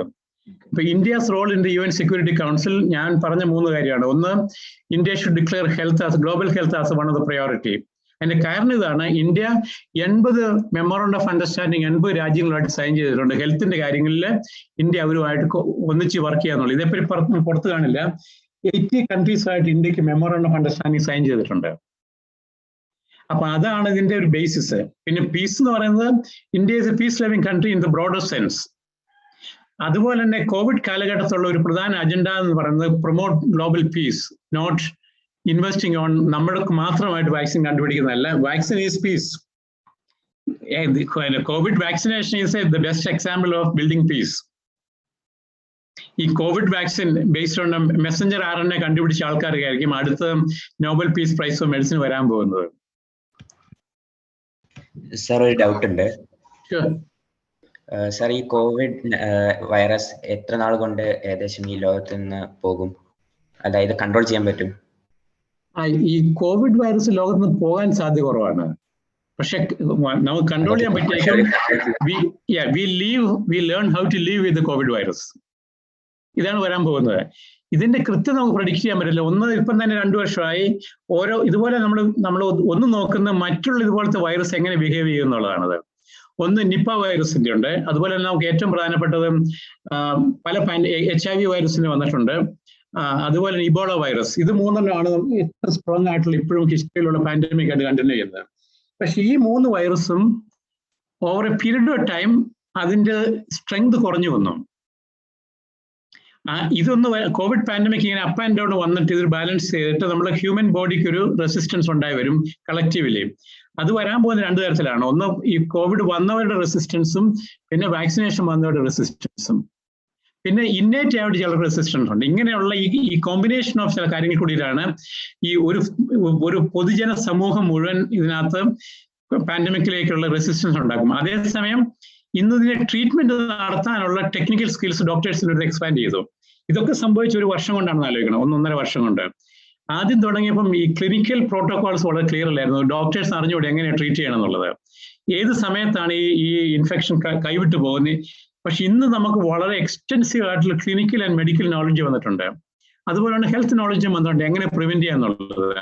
ഉദാഹരണത്തിന് ഈ ഫിസിക്കൽ ഡിസ്റ്റൻസിന്റെ കാര്യം, അതുപോലെ ഗ്ലൗസിന് ഉപയോഗിക്കുന്ന കാര്യം, മാസ്ക് ഉപയോഗിക്കുന്ന കാര്യം, എങ്ങനെ ഒരു ബേസിക് ഡേ ടു ഡേ ലൈഫിൽ എങ്ങനെ കൺട്രോൾ ചെയ്യാം, ഇതേപ്പറ്റി നമുക്ക് വളരെ കൂടുതലായിട്ടുള്ള വിവരം വന്നിട്ടുണ്ട്, നോളജ് വന്നിട്ടുണ്ട്. അതുകൊണ്ട് നമുക്ക് എത്ര വർഷം എന്ന് പ്രെഡിക്റ്റ് ചെയ്യാൻ പറ്റില്ല. Over a period of time, it may take 10 years, it may take 5 years. പക്ഷേ നമ്മൾ ഇതിനോടുള്ള നമ്മുടെ ബിഹേവിയർ പാറ്റേൺസ് ചേഞ്ച് ചെയ്തു. ഇപ്പൊ ഉദാഹരണത്തിന് മാസ്ക് പുറത്തു പോയി ധരിക്കുക എന്നുള്ളത് ഒരു സ്റ്റാൻഡേർഡ് ആയിട്ടുണ്ട്. വീട്ടിലേക്ക് മാസ്ക് ഉപയോഗിച്ചില്ലെങ്കിലും പുറത്തു പോകുന്ന ഒരു 90% ആൾക്കാർ ചിലർ മറന്നു പോയിട്ട് മാസ്ക് എടുത്തില്ല, അല്ലെങ്കിൽ മറ്റുള്ളവരെ ഒരു റിമൈൻഡ് ചെയ്യും മാസ്ക് അവിടെ പോയി ചോദിക്കും. ഈ മാസ്ക് ഉപയോഗിക്കുക എന്നുള്ളത് നമ്മുടെ ജീവിതത്തിൽ കഴിഞ്ഞ 1 വർഷം കൊണ്ടുണ്ടായ ഒരു മാറ്റമാണിത്. പക്ഷെ അതിൽ വലിയ ഇമ്പാക്റ്റ് ഉണ്ട്. ഇതുകൊണ്ട് വേറെ സൈഡ് ഇഫക്റ്റ് ഉണ്ടായിട്ടുണ്ട്. TB ഇൻഫെക്ഷൻ കുറഞ്ഞു, ട്യൂബർകുലോസിന്റെ കുറഞ്ഞു. ട്യൂബർകുലോസും എയറിൽ കൂടെ പെടുന്നതാണ്. ഈ ട്യൂബർകുലോസിന് വ്യത്യാസം വന്നു. അപ്പം എൻ്റെ ഗോവർദ്ധനോടുള്ള എൻ്റെ ആൻസർ ഇതാണ്: ഈ Covid pandemic, how we are going to learn how to leave with the pandemic. We will be strengthening our medical capacity. We will strengthening our behavioral response to the COVID pandemic, and overall social systems and policies are in place to help people to how to live with the virus. അല്ലാതെ ഒരു സുപ്രഭാതത്തിൽ virus ഈ ലോകത്ത് നിന്ന് പോകുന്ന പ്രശ്നം ഉണ്ടാകുന്നില്ല. It will remain, but we learn how to adapt to the virus. Okay, sir. Thank you. And I have one more question. Sure. Right. Sir, ഇപ്പോ ഓസ്ട്രേലിയയിൽ താമസിക്കുന്നത്. ഞാൻ സംസാരിക്കുന്ന അങ്ങാടികളിൽ നിന്നാണ്. I work from home. Okay. അപ്പൊ സാർ ഇപ്പം Indian citizen തന്നെയാണ്? ഞാൻ ഓസ്ട്രേലിയൻ സിറ്റിസൺ ആണ്. Okay, thank you, sir. Thank you. But Indian citizen, there is something called overseas citizen of India. അതൊരു പുതിയ സ്കീമാണ്. So I am one of the first person got this overseas citizen of India എന്നുള്ളത്. Okay, sir. Thank you. Thank you.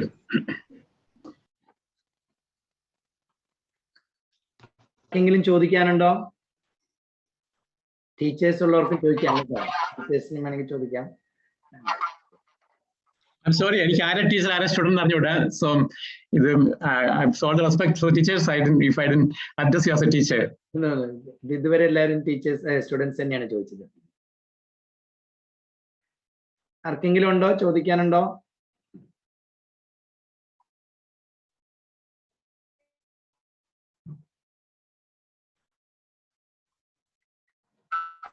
Hello. അപ്പോ നമ്മള് വളരെ സന്തോഷത്തോടു കൂടിയാണ്. Hello. Okay. ഞങ്ങൾ വളരെ സന്തോഷം. Okay, no problem. No, don't worry.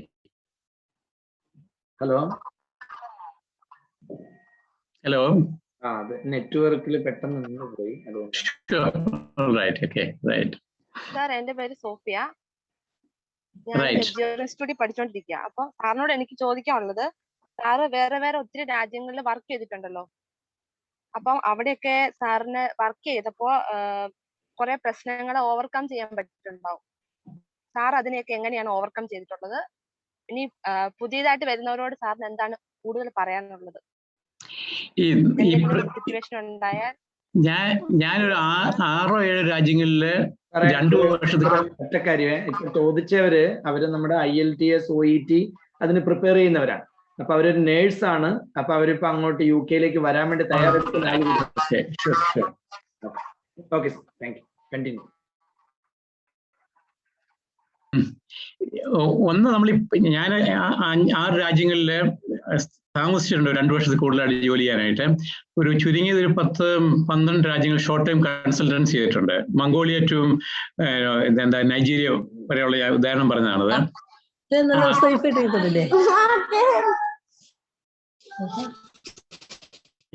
Hello, Mohammed Shah, please unmute yourself. Mohammed, please mute yourself. Yeah, thanks.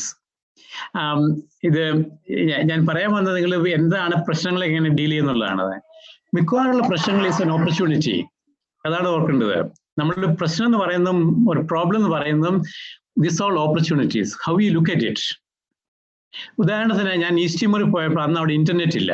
ഞാൻ അതാണ് ടെക്നിക്കൽ, നമ്മുടെ പ്രശ്നങ്ങൾ പലപ്പോഴും ടെക്നിക്കൽ ആയിട്ടുണ്ട്, സോഷ്യൽ ഇഷ്യൂസ് ഉണ്ട്, പേഴ്സണൽ ഇഷ്യൂസ് ഉണ്ട്. ഇതൊക്കെ ഈ പ്രശ്നങ്ങൾ എന്ന് പറയുന്നത് എല്ലാം പുതിയൊരു അവസരങ്ങളിലുള്ള അങ്ങനെ ഇത് നോക്കാൻ വെക്കും. അപ്പൊ അന്ന് ഈ എന്താ പറയുക, ഈസ്റ്റ് തിമോറിൽ ഇന്റർനെറ്റ് ആക്സസ് ഇല്ല. പക്ഷെ അതേ സമയം ഈസ്റ്റ് തിമോറിന് വേണ്ടി ഒരു മുഴുവൻ സാറ്റലൈറ്റ് ലിങ്ക് ഉണ്ട് അവർക്ക്. ആ മിനിസ്ട്രിക്ക് വേണ്ടിയിട്ട് ഒരു സാറ്റലൈറ്റ് ലിങ്ക് UNDPക്ക് ഉണ്ടാക്കിയിരുന്നതാണ്. അപ്പൊ ഏറ്റവും രസമുള്ള ആ ഈ സാറ്റലൈറ്റ് ലിങ്ക് എസ്റ്റാബ്ലിഷ് ചെയ്തത് നമ്മുടെ ഇരിട്ടിക്കാരൊരാളാണ്, ഈ ബാംഗ്ലൂർ ജോലി ചെയ്യുന്ന ആളെ. ഞാൻ ആക്സിഡന്റ് ഞാൻ പരിചയപ്പെട്ട അവിടെ വെച്ചിട്ടോ. അപ്പൊ അയാൾ എനിക്ക് ആ ഒരു ലിങ്ക് തന്നിരുന്നു. അതാണ് ഏറ്റവും ബെസ്റ്റ് സ്പീഡ് എനിക്ക് ഇതുവരെ കിട്ടുന്നത്, സാറ്റലൈറ്റ് ലിങ്ക് ആയിരുന്നത് അന്ന്. പക്ഷെ അതുകൊണ്ട് ഓപ്പർച്യൂണിറ്റി എന്ന് പറഞ്ഞാൽ അന്ന് അവിടുത്തെ ഹെൽത്ത് മിനിസ്റ്ററുടെ ആദ്യത്തെ ഇമെയിൽ അക്കൗണ്ട് ഞാൻ അന്ന് ഉണ്ടാക്കി കൊടുക്കുന്നത്. സോ പ്രോബ്ലംസ് എങ്ങനെ ഒരു ഓപ്പർച്യൂണിറ്റീസ് ആക്കി മാറ്റാന്നുള്ളതിന്റെ ഉദാഹരണമാണത്. ഈ നമ്മൾ എങ്ങനെ പ്രോബ്ലംസിനെ കാണുന്നതാണത്. സോ കോൾഡ് പ്രോബ്ലംസ് ഓൾവേസ് നമ്മൾ ഈ വഴിക്ക് പോകണോ മറ്റു വഴിക്ക് പോകണോ എന്നുള്ള തീരുമാനത്തെ നമ്മളെ പ്രിസിപ്പിറ്റേറ്റ് ചെയ്യുന്നതാണ് ഈ പ്രോബ്ലം എന്ന് പറയുന്നത്. പ്രോബ്ലംസ് പറയുന്നത് ഒരു ബാരിയർ അല്ല. Problems is an opportunity to think differently, and our problems are always force us to take a decision, or either this decision or that decision. Problems are കാണേണ്ടത് അങ്ങനെയാണത്, അല്ലാതെ ഒരു ബ്ലോക്ക് ആയിട്ടുള്ള കാണുന്നത്. All problems are giving us an opportunity to think differently, do differently and respond differently. ഈ അങ്ങനെ ഒരു approach ഉണ്ടെങ്കിൽ തന്നെ ഈ പ്രോബ്ലംസിനെ മാനേജ് ചെയ്യാനായിട്ടുള്ള ഒരു വേറെ രീതി കാണാനപ്പം. Think about it. അടുത്ത പ്രാവശ്യം പ്രോബ്ലം കാണുമ്പോൾ ഇതെങ്ങനെ വീണ്ടും വേറെ രീതി ചെയ്യാം, how to do it differently, how to think differently. ഈ പ്രോബ്ലം പറയുമ്പോഴതിനെ look at all the problem, this an opportunity, also new opportunity, what option I take. Sir, I have one more doubt. Sir ഇപ്പം വിദേശ രാജ്യങ്ങളെല്ലാം സഞ്ചരിച്ചിട്ടില്ലേ? അപ്പൊ സാറിന് അവിടെ national origin discrimination അല്ലെങ്കിൽ കളർ ഡിസ്ക്രിമിനേഷൻ നേരിട്ടിട്ടുണ്ടോ? അപ്പൊ അതിനെങ്ങനെ നമുക്ക് ഓവർകം ചെയ്യാം? Discrimination നമ്മളുണ്ടല്ലോ, there are different groups of people.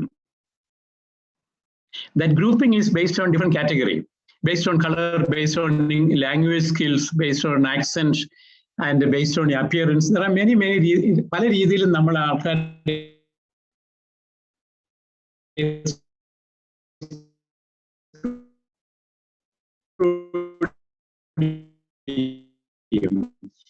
ഇതിന് പറയുന്നത് ഈ സോഷ്യൽ ഇന്ററാക്ഷനിലായിരിക്കണം. ഇങ്ങനെ പല രീതിയിലുണ്ട്. ഒന്ന്, നമുക്ക് പലപ്പോഴും സെറ്റ് ബാക്ക് വരും. ഞാൻ യാത്ര ചെയ്യേണ്ട കാലത്തായിരുന്നു അന്ന് ഈ തമിഴ് പുലികളുടെ കാലത്തായിരുന്നത്. പലർക്കും അറിയായിരിക്കും ശ്രീലങ്കയിലുള്ള തമിഴ് പുലികളുടെ ഇൻഡിപെൻഡൻസിന് വേണ്ടി സ്ട്രഗിൾ ചെയ്ത കാലത്ത്. അപ്പം എന്നെ കണ്ടു കഴിഞ്ഞാൽ ഒരു തമിഴ് ലുക്ക് ഉണ്ടായിരുന്നു. അപ്പൊ ഞാൻ യൂറോപ്പിൽ യാത്ര ചെയ്യുമ്പം, യൂറോപ്പിലൊക്കെ ഇന്റേണൽ യാത്രയ്ക്ക് യാതൊരു പാസ്പോർട്ടും വേണ്ട, നമ്മൾ യാത്ര ചെയ്താൽ മതി. അപ്പൊ എനിക്കൊരു ഞാൻ ട്രെയിനിൽ ഇറങ്ങുമ്പോൾ ഞങ്ങൾ ഒരു 1000 പേര് ആ പാസഞ്ചേഴ്സ് പോകും. അപ്പൊ ഇമിഗ്രേഷൻ ഓഫീസർ വളരെ പൊളൈറ്റ് ആയിട്ട്, sir please will you step aside. എനിക്ക് അന്നേരം ചിരി വരാൻ തുടങ്ങും. എനിക്കറിയാം അവരെന്തിനാണ് വിളിച്ചെന്നുള്ളത്. അപ്പൊ അവർക്ക് വിചാരമുണ്ട് ഈ ബ്ലാക്ക് സ്കിന്നിലുള്ള സൗത്ത് ഏഷ്യൻ ലുക്കുള്ള എല്ലാവരും ശ്രീലങ്കൻ തമിഴിയൻ ടൈഗർ ആണെന്നുള്ളതാണത്. അപ്പൊ അവർ ചോദിക്കും, സാർ എവിടുന്നാ വരുന്നത്, എന്തിനാ വരുന്നത്, എവിടെയാ ജോലി ചെയ്യുന്നുള്ളത്. ഇത് പലപ്പോഴും മന്ത്രമാണ്. പക്ഷെ ഞാൻ ഐ ടേക്ക് ഇറ്റ് വളരെ അത് ഒരു പോസിറ്റീവ് എടുക്കും. എന്നോട് യൂറോപ്പിലുള്ള പലരും ചോദിച്ചിട്ടുണ്ട്. യൂറോപ്പുകാരുടെ ഇംഗ്ലീഷ് അത്ര ഇല്ല പല യൂറോപ്യൻ രാജ്യങ്ങളിലും. അവരാദ്യം ചോദിക്കും, ഡു യു സ്പീക്ക് ഇംഗ്ലീഷ്? അതാണ് ആദ്യം ചോദിക്കുക. എനിക്കറിയാം അയാൾ ഇംഗ്ലീഷ് മദർ ടങ് ഇംഗ്ലീഷ് ആണെന്നുള്ളത്. അപ്പൊ അവരുടെ സ്റ്റാൻഡേർഡ് ആൻസർ ഉണ്ട്, ഐ സ്പീക്ക് ഇംഗ്ലീഷ് സംടൈംസ്. അന്നേരം അവർക്ക് പിന്നെ മറുപടി ഇല്ല നേരത്തിനും. ഇങ്ങനെയുള്ള നമ്മളിതിനെ ഡിഫ്യൂസ് ചെയ്യാനുള്ള നമ്മൾ പഠിച്ചെടുക്കും. How to deal with day to day racism. Racism can sabotage your skills, experience you, demotivate ചെയ്യും, and വളരെ നമ്മൾ ഡിപ്രസ് ചെയ്യുന്ന കാര്യമാണ്. ഇത് റേസിസം മാത്രമല്ല, ഏത് രീതിയിലുള്ള ഡിസ്ക്രിമിനേഷനും, മതത്തിന്റെ പേരിലുള്ള ഡിസ്ക്രിമിനേഷൻ, ലാംഗ്വേജിന്റെ പേരിലുള്ള ഡിസ്ക്രിമിനേഷൻ, ആൾക്കാർ ഹ്യൂമൻ ബീയിങ്സ് ആർ ഈക്വൽ. അതിനെയാണ്, ആ പ്രിൻസിപ്പിളിനെയാണ് നമ്മൾ ചലഞ്ച് ചെയ്യുന്നത് ത്രൂ ഡിസ്ക്രിമിനേഷൻ. ഈ ഡിസ്ക്രിമിനേഷൻ തന്നെ പല രീതിയിലുണ്ട്. ഞാൻ അതിനെപ്പറ്റി കാര്യമായിട്ട് പഠിച്ചതിൽ ഒരു 7 or 8 തരത്തിലുള്ള ഡിസ്ക്രിമിനേഷൻ ഉണ്ട്. proactively discrimination, active discrimination. ഈ ഡിസ്ക്രിമിനേഷൻ അങ്ങേയറ്റമാണ്. ഡിസ്ക്രിമിനേഷൻ മതത്തിന്റെയും ജാതിയുടെയും പേരിൽ വയലൻസ് എന്നുള്ള ഡിസ്ക്രിമിനേഷൻ ഒരു ഭാഗമാണ്. പിന്നെ പോളിസി കാര്യത്തിൽ നമ്മൾ ഇൻക്ലൂഡ് ചെയ്യപ്പെടാതിരിക്കുക. ഇങ്ങനെ ഈ ഡിസ്ക്രിമിനേഷനും സ്റ്റിഗ്മ എന്ന് പറയുന്നത് അത് തന്നെ പല രീതിയിലുണ്ട്. പക്ഷെ ഇത് ഞാൻ പറയുന്നില്ല, ഇത് ചോദ്യം ചോദിച്ചതിന് മറുപടിയാണത്. ഈ ഡിസ്ക്രിമിനേഷൻ നമ്മുടെ നാട്ടിൽ നടക്കുന്നുണ്ട്, നമ്മുടെ ഇടയ്ക്ക് നമ്മുടെ ഈ മലയോര പ്രദേശത്ത് നടക്കുന്നുണ്ട്. ഒരാൾ ഇച്ചിരി വെളുത്താണെങ്കിൽ അവർക്ക് പ്രത്യേക preference. think about it. So we also practice discrimination. And also ഒരാൾ ഇച്ചിരി സാമ്പത്തികമായിട്ട് ഇച്ചിരി കൂടുതലുള്ളതാണെങ്കിൽ maybe that person is preferred other than other person. മതത്തിന്റെ പേരിൽ നമുക്ക് ഡിസ്ക്രിമിനേഷൻ ഉണ്ട്, ജാതിയുടെ പേരിൽ ഡിസ്ക്രിമിനേഷൻ ഉണ്ട്. So discrimination is not only an international phenomena, it's a part of the day to day reality എന്നുള്ളതാണ്. ഈ us and them എന്നുള്ള ആ ഗെയിമാണത്, അതാണ് ഓർത്തിരിക്കേണ്ടത്. So discrimination per se you don't get upset about it. ഞാൻ ഓർക്കുന്നുണ്ട്, ഞാനൊരു ഉദാഹരണം പറയാം. ഞാൻ ഓക്സ്ഫോർഡ് യൂണിവേഴ്സിറ്റി പഠിക്കാൻ പോയപ്പോഴും ഈ സൗത്ത് ഏഷ്യൻ എല്ലാം അവിടുത്തെ വൈറ്റ് ആംഗ്ലോ സാക്സൺ സ്റ്റുഡൻസ് വിളിക്കുന്നത് പാക്കി എന്നാണ്. പാക്കി അവിടെ ഞാൻ എല്ലാവരും പാകിസ്ഥാനികളാണെന്നുള്ളത്. അപ്പൊ ഇവര് ചോദിക്കും what are you doing here, അവർ ചോദിക്കുന്ന സാധ്യതയാണ് Paki what are you doing here.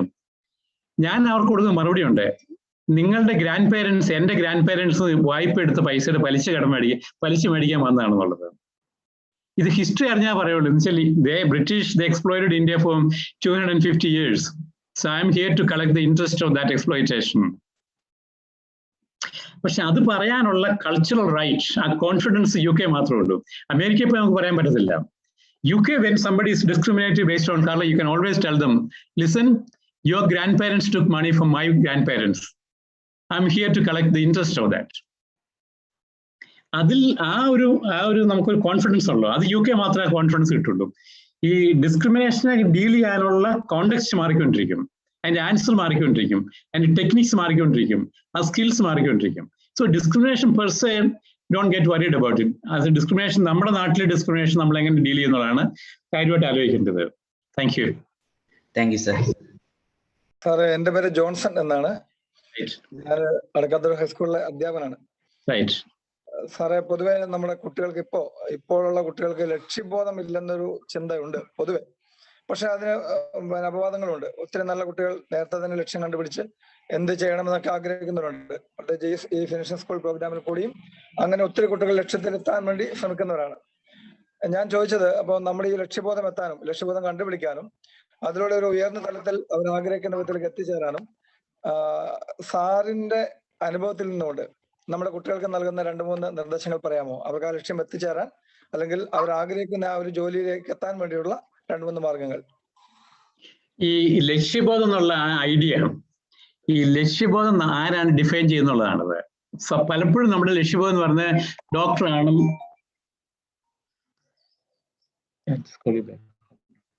ഈ ലക്ഷ്യബോധം എന്ന് പറയുന്നത് സാധാരണ ടീച്ചേഴ്സും പേരൻസും ഡിഫൈൻ ചെയ്യുന്നത്. എന്താണ് ലക്ഷ്യബോധം?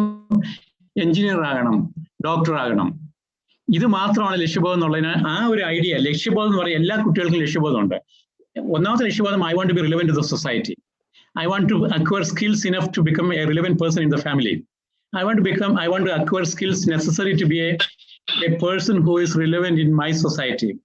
ഈ ലക്ഷ്യബോധം എന്നുള്ള ആ ഡെഫിനിഷൻ അതേപ്പറ്റി നമ്മൾ കോൺസ്റ്റന്റ് ആയിട്ട് റിവൈസ് ചെയ്തുകൊണ്ടിരിക്കുന്നത്. എന്താണ് നമ്മുടെ ലക്ഷ്യബോധം? ഞാൻ പറയില്ല കുട്ടികൾക്ക് ലക്ഷ്യബോധം ഇല്ലെന്നുള്ളത്. എല്ലാവർക്കും ലക്ഷ്യബോധം ഉണ്ട്. ഒന്ന്, അവർ ആർട്ടിക്കുലേറ്റ് ചെയ്തില്ല. രണ്ടാമത്, അവർക്ക് ആർട്ടിക്കുലേറ്റ് ചെയ്യാനുള്ള കപ്പാസിറ്റി വന്നില്ല. മൂന്നാമത്, ഒരു കൺഫ്യൂഷൻ ഉണ്ട്. ഇങ്ങനെ പോകണോ, അങ്ങനെ പോകണോ, ഈ പ്രയോറിറ്റി എടുക്കണോ, എൻ്റെ ഫ്രണ്ട് പറഞ്ഞു കേൾക്കണോ, എൻ്റെ ടീച്ചർ പറഞ്ഞു കേൾക്കണോ, എൻ്റെ പേരൻസ് പറഞ്ഞു കേൾക്കണോ. പിന്നെ പേഴ്സണൽ കോൺഫിഡൻസ് ഉണ്ട്, എനിക്കതിനുള്ള കപ്പാസിറ്റി ഉണ്ടോ, എനിക്ക് ചെയ്യാൻ സാധിക്കും. ഈ ലക്ഷ്യബോധം ഇല്ല എന്ന് പറയുന്നത് ഇതിന്റെ ഒരു കൺഫ്യൂഷനാണത്. അല്ലാതെ ലക്ഷ്യബോധം ഇല്ലായ്മ എന്നുള്ള ആ ഡെഫിനിഷനിൽ എനിക്ക് പ്രശ്നമുണ്ടത്. ഒരു കുട്ടി ലക്ഷ്യബോധം ഇല്ലെന്ന് ഞാൻ പറയില്ല. പലർക്കും ഈ ലക്ഷ്യബോധം എന്താണെന്ന് ഡിഫൈൻ ചെയ്യുന്ന അവരുടെ പേരൻസും ടീച്ചേഴ്സും ആയിരിക്കും. ചിലപ്പോഴേ നമ്മൾ അവർക്ക് വേണ്ടി ലക്ഷ്യബോധം ഡിഫൈൻ ചെയ്തിട്ട് we are spoiling their creativity. ഞാൻ ആദ്യം പറഞ്ഞല്ലോ, എല്ലാ സ്റ്റുഡൻസിനും യുണീക്ക് ആയിട്ടുള്ള ഒരു കപ്പാസിറ്റി ഉണ്ട്, ഇന്നേറ്റ് എബിലിറ്റി. അത് ഡോക്ടർ, എഞ്ചിനീയർ മാത്രമല്ലത്. അപ്പം ഇതാണ് ഓർത്തിരിക്കേണ്ടത്. ഈ എന്താണ് ലക്ഷ്യബോധം എന്നുള്ളത്, ഈ ഫെസിലിറ്റേറ്റ് എക്സ്പ്ലോറേഷൻ ഓഫ് ലക്ഷ്യബോധം. നിങ്ങൾക്ക് എന്താണ് ആകണമെന്നുള്ളത് ഡോക്ടർ, എഞ്ചിനീയർ മാത്രമല്ല, ഹൺഡ്രഡ്സ് ഓഫ് ഓപ്പർച്യൂണിറ്റീസ്. ഞാനൊരു ഉദാഹരണം പറയാം. ഞാൻ ഓസ്ട്രേലിയ, എൻ്റെ ഫാമിലി, എൻ്റെ അടുത്തുള്ളൊരു, അത് ഫാദറും മദറും 2 പേരും ഡോക്ടേഴ്സാണ്.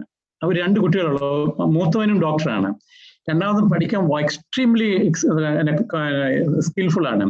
പക്ഷെ അവൻ ഡിഗ്രിക്ക് എടുത്തത് യൂറോപ്പ് മിഡീവൽ മ്യൂസിക്, അതാണ് അവന്റെ സ്പെഷ്യലൈസേഷൻ. പേരൻസ് രണ്ടുപേരും hit the roof literally, because അവന് qualification Australian medical college admission കിട്ടാൻ കപ്പാസിറ്റി ഉള്ള സ്റ്റുഡൻ്റ് ആണത്. ഇവൻ പറഞ്ഞു I am going to learn music and medieval history of music എന്ന് പറഞ്ഞ്. ഞാനവരോട് സംസാരിച്ചിട്ടുണ്ടല്ലോ, അവൻ മ്യൂസിക്കിന് ഹിസ്റ്ററിയെ പറ്റി എനിക്ക് ക്ലാസ് എടുത്തു.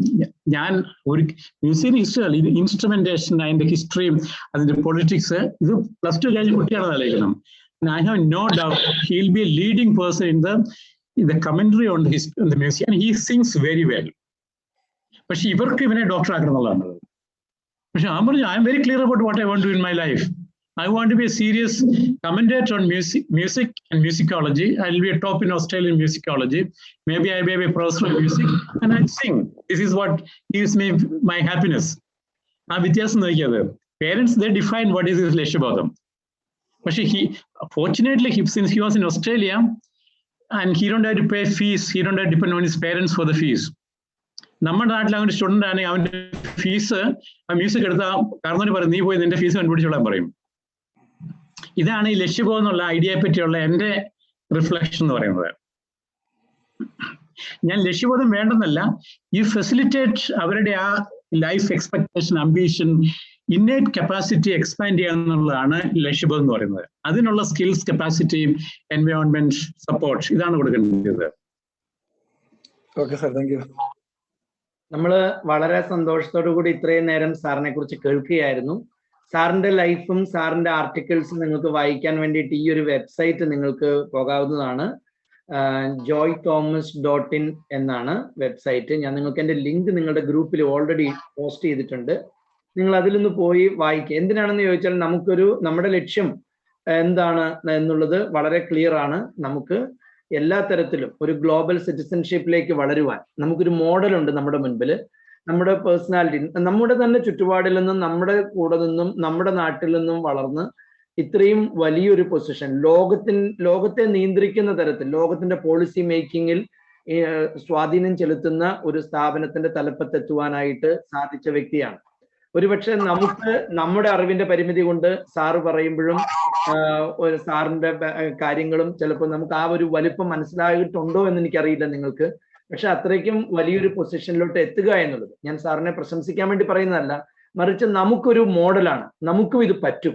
We also can do it.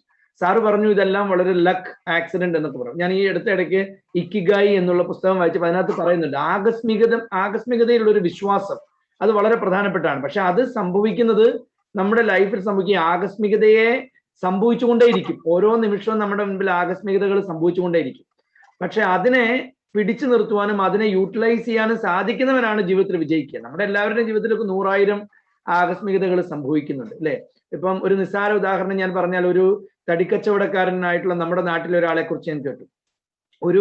ഒരു പറമ്പിലെ തടി മൊത്തം വെട്ടിയിട്ടതിന് ശേഷം അതിന്റെ കുറ്റികൾ വിൽക്കുവാനായിട്ട് കുറെ ആളുകൾ വന്നു. ഇത് വളരെ ബുദ്ധിമുട്ടാണെന്ന് പറഞ്ഞപ്പോൾ ഏറ്റവും അവസാനം ഒരാൾ വന്ന് പറഞ്ഞപ്പോൾ അയാളോട് ഈ കുറ്റിയൊന്ന് ഒഴിവാക്കി കൊടുത്താൽ മതി ആ പറമ്പിൽ നിന്ന് എന്നാണ്, തേക്കും ബാക്കി മരങ്ങളുടെ.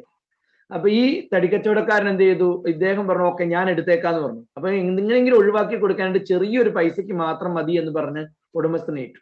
പക്ഷെ ഏറ്റവും വലിയ രസം, ആ മരം മേടിച്ച ആളുകളെക്കാൾ കൂടുതലായിട്ട് ഈ കുറ്റി വാങ്ങിയ ആൾക്ക് ലാഭം കിട്ടി എന്നുള്ളതാണ്. കാരണം അത്രയ്ക്കും വലിയ കാതലുള്ളതായിരുന്നു അതിന്റെ ബാക്കിയുള്ള ഭാഗം. ഞാനിത് പറഞ്ഞത് ഉപേക്ഷിച്ച് കളയുന്ന കാര്യത്തിനെ ആകസ്മികമായിട്ട് എടുത്തയാൾ വലിയ ലക്കി ആയിട്ട് മാറിയെന്നുള്ളത്. ഇതുപോലെ നമ്മുടെ ദൈനംദിന ജീവിതത്തിൽ കുറേയേറെ ആകസ്മികതകൾ സംഭവിക്കുമ്പോൾ അതിനെ നമ്മൾ ലക്ക്, വെറും ഭാഗ്യമാണ്, ചിലർക്ക് മാത്രമുള്ള ലക്ഷറിയാണ് ഭാഗ്യം എന്നൊക്കെ വിശേഷിപ്പിക്കുന്നതിന് പകരം അതാണ് ശരിക്കുമുള്ള സ്മാർട്ട് വർക്ക്. നമ്മുടെ ജീവിതത്തിൽ സംഭവിക്കുന്ന ആകസ്മികതകളെ കൂടി തിരിച്ചറിഞ്ഞ് അതിനെ യൂട്ടിലൈസ് ചെയ്യാൻ സാധിക്കുമ്പോഴാണ് നമ്മൾ വിജയിക്കുക എന്നുള്ള വലിയ സന്ദേശം സാറിന്റെ ജീവിതം തന്നെ നമ്മുടെ മുമ്പോട്ട് വെച്ചു. പിന്നെ നമ്മൾ ഓരോ കാര്യം ചോദിക്കുമ്പോഴും എങ്ങനെയാണ് ഒരു ഗ്ലോബൽ സിറ്റിസൺഷിപ്പിലേക്ക് വളർന്ന ഒരു ഇന്റർനാഷണൽ പേഴ്സണാലിറ്റി ഒരു കാര്യത്തെ കാണുന്നത്? നമ്മളിപ്പോൾ നമ്മുടെ നാട്ടിൻ പുറത്തോ നമ്മുടെ ചുറ്റുപാടിലോ നിന്നുകൊണ്ട് ഒരു കോവിഡിനെ കാണുന്ന രീതിയും സാറ് കാണുന്ന രീതിയും തമ്മിലുള്ള വ്യത്യാസം നിങ്ങൾ കണ്ടിട്ടുണ്ടാവും. അപ്പൊ നമ്മൾ എങ്ങനെയാണ് നമ്മുടെ ആറ്റിറ്റ്യൂഡ് ചേഞ്ച് ചെയ്യേണ്ടത്? നമ്മുടെ പഠനം എങ്ങനെയാണ് മാറ്റേണ്ടത്? ഒരു കാര്യത്തെ എങ്ങനെയാണ് കണ്ടു പഠിക്കേണ്ടത്?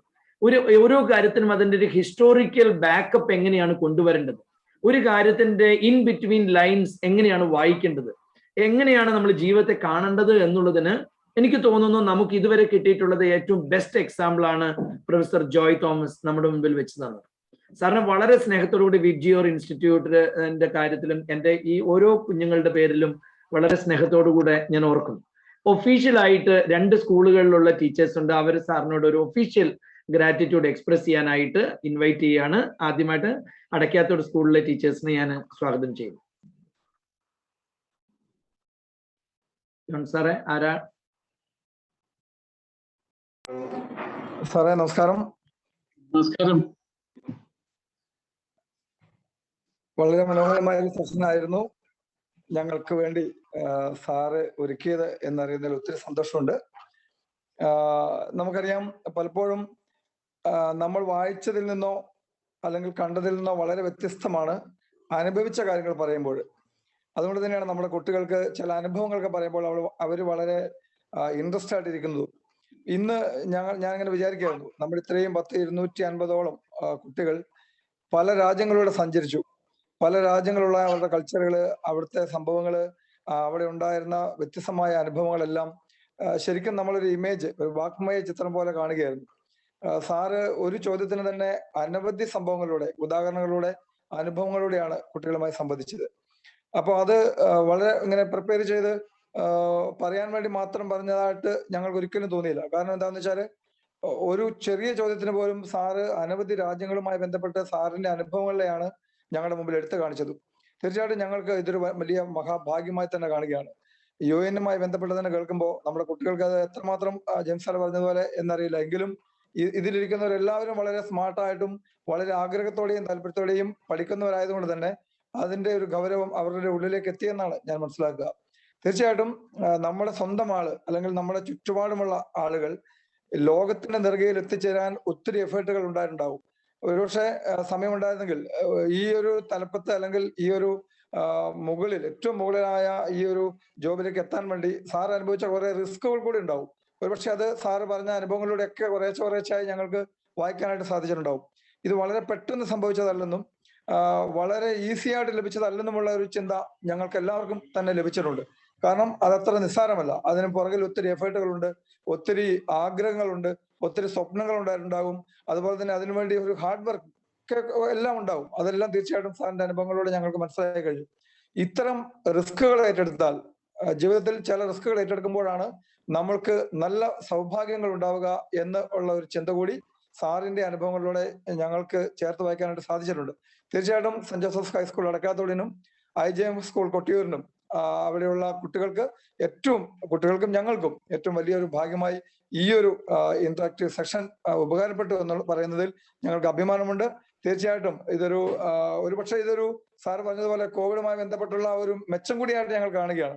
കാരണം സാറിനെ പോലെ ഒരാളെ ഞങ്ങൾക്ക് ഒരിക്കലും ഞങ്ങളുടെ സ്കൂളിലേക്ക് കൊണ്ടുവന്ന് ഈ ഒരു സെഷൻ എടുക്കാൻ ഒരുപക്ഷെ പറ്റിയെന്ന് വരില്ല. കാരണം സാറിന്റെ തിരക്കുകള്, ഞങ്ങളുടെ പരിമിതമായ ചില പ്രശ്നങ്ങൾ. പക്ഷെ ഓൺലൈൻ ആയതുകൊണ്ട് തന്നെ സാറിനെ അകലെ ഇരുന്നുകൊണ്ടായാലും കാണാനും കേൾക്കാനും ഞങ്ങൾക്ക് സാധിച്ചത് ഈ ഒരു കോവിഡ് പശ്ചാത്തലത്തിൽ നിന്നാണ്. അപ്പൊ അതൊരു പോസിറ്റീവായിട്ട് തന്നെ കാണുകയാണ്. തീർച്ചയായിട്ടും ഒത്തിരി നല്ല ചിന്തകൾ കുറഞ്ഞ സമയം കൊണ്ട് സാർ പങ്കുവെച്ചു. ഞങ്ങളുടെ കുട്ടികൾക്കും ഒരുപക്ഷെ നാളെ ഇങ്ങനെയുള്ള ഒരു സ്ഥലത്ത് എത്തിച്ചേരാൻ അല്ലെങ്കിൽ ഇത്തരമൊരു ലക്ഷ്യത്തിലേക്ക് എത്തിച്ചേരാൻ സാധിക്കുമെന്നുള്ള ഒരു കോൺഫിഡൻസ് ലഭിക്കുകയാണ് ഞങ്ങൾക്ക്.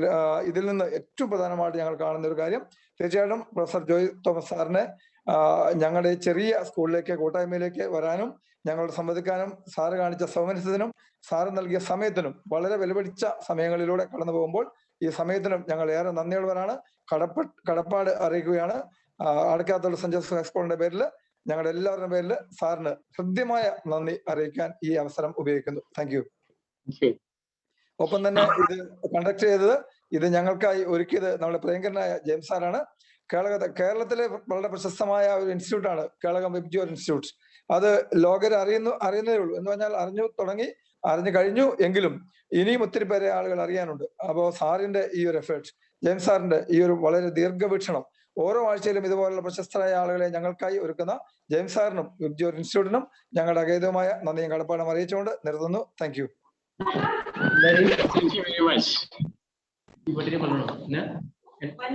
അടുത്തതായിട്ട് നമുക്ക് സെന്റ് ജോസഫ് നമ്മുടെ IJM ഹൈസ്കൂളിലെ ടീച്ചേഴ്സ് ഷിൻസി ടീച്ചർ ഉണ്ടെന്ന് തോന്നുന്നു. ഉണ്ടോ? Respected Professor Dr. Joe Thomas, the Director of VIBGIOR Institute Finishing School Program, James sir, dear teachers and my dear students. Today, we are really lucky to have an interactive session with such an eminent personality, Dr. Joe Thomas, who is a personal pride of our Kannur district and overall India. കണ്ണൂരിലെ മലയോര പ്രദേശത്ത് നിന്നും ലോകത്തിന്റെ നെറുകയിലേക്ക് എത്തിയ professor Joy Thomas ഇന്ന് ഞങ്ങൾക്ക് എല്ലാവർക്കും ഒരു മോട്ടിവേഷനാണ്. സാറുമായുള്ള ഇന്ററാക്റ്റീവ് സെഷൻ ഞങ്ങളുടെ വിഷൻ തന്നെ മാറ്റിയിരിക്കുന്നു. ഒരു ജോലി എന്നതിനേക്കാൾ അപ്പുറം ഗ്ലോബൽ സിറ്റിസൺഷിപ്പ് എന്ന വിഷനാണ് ഓരോ വ്യക്തിക്കും വേണ്ടത് എന്ന് സാറും മനസ്സിലാക്കി തന്നു.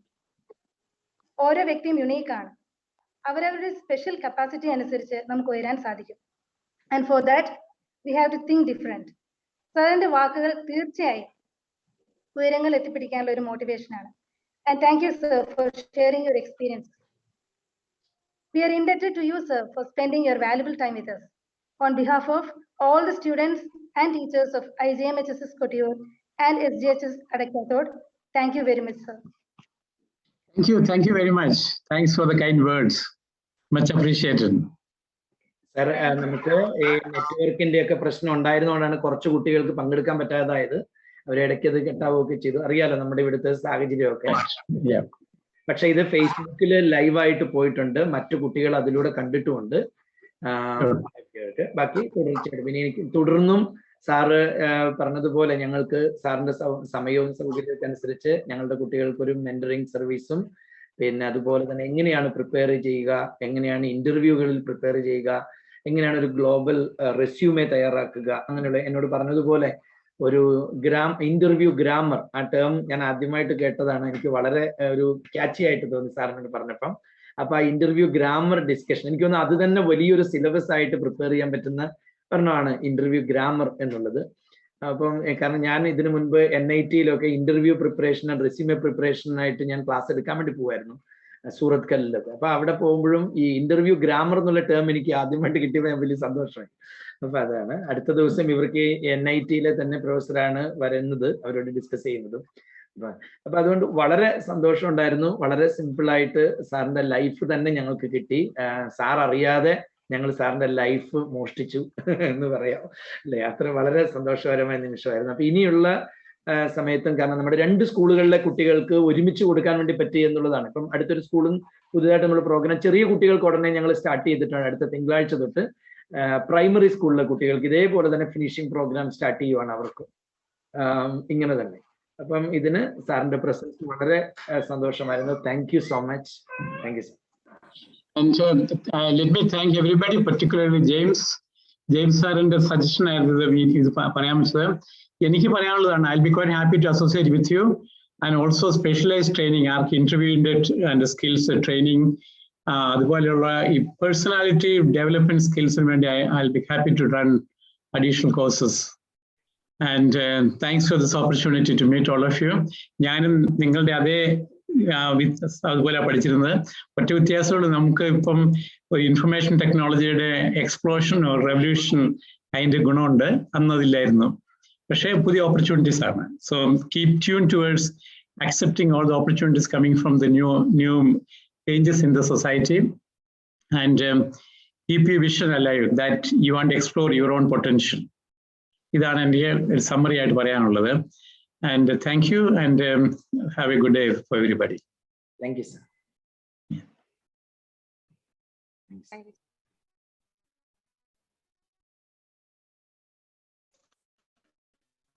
Thank you, sir. I leave. Thank you, sir. Thank you, sir. Thank you, sir. Thank you, sir. Thank you, sir. Bye. Goodbye. Thank you, sir.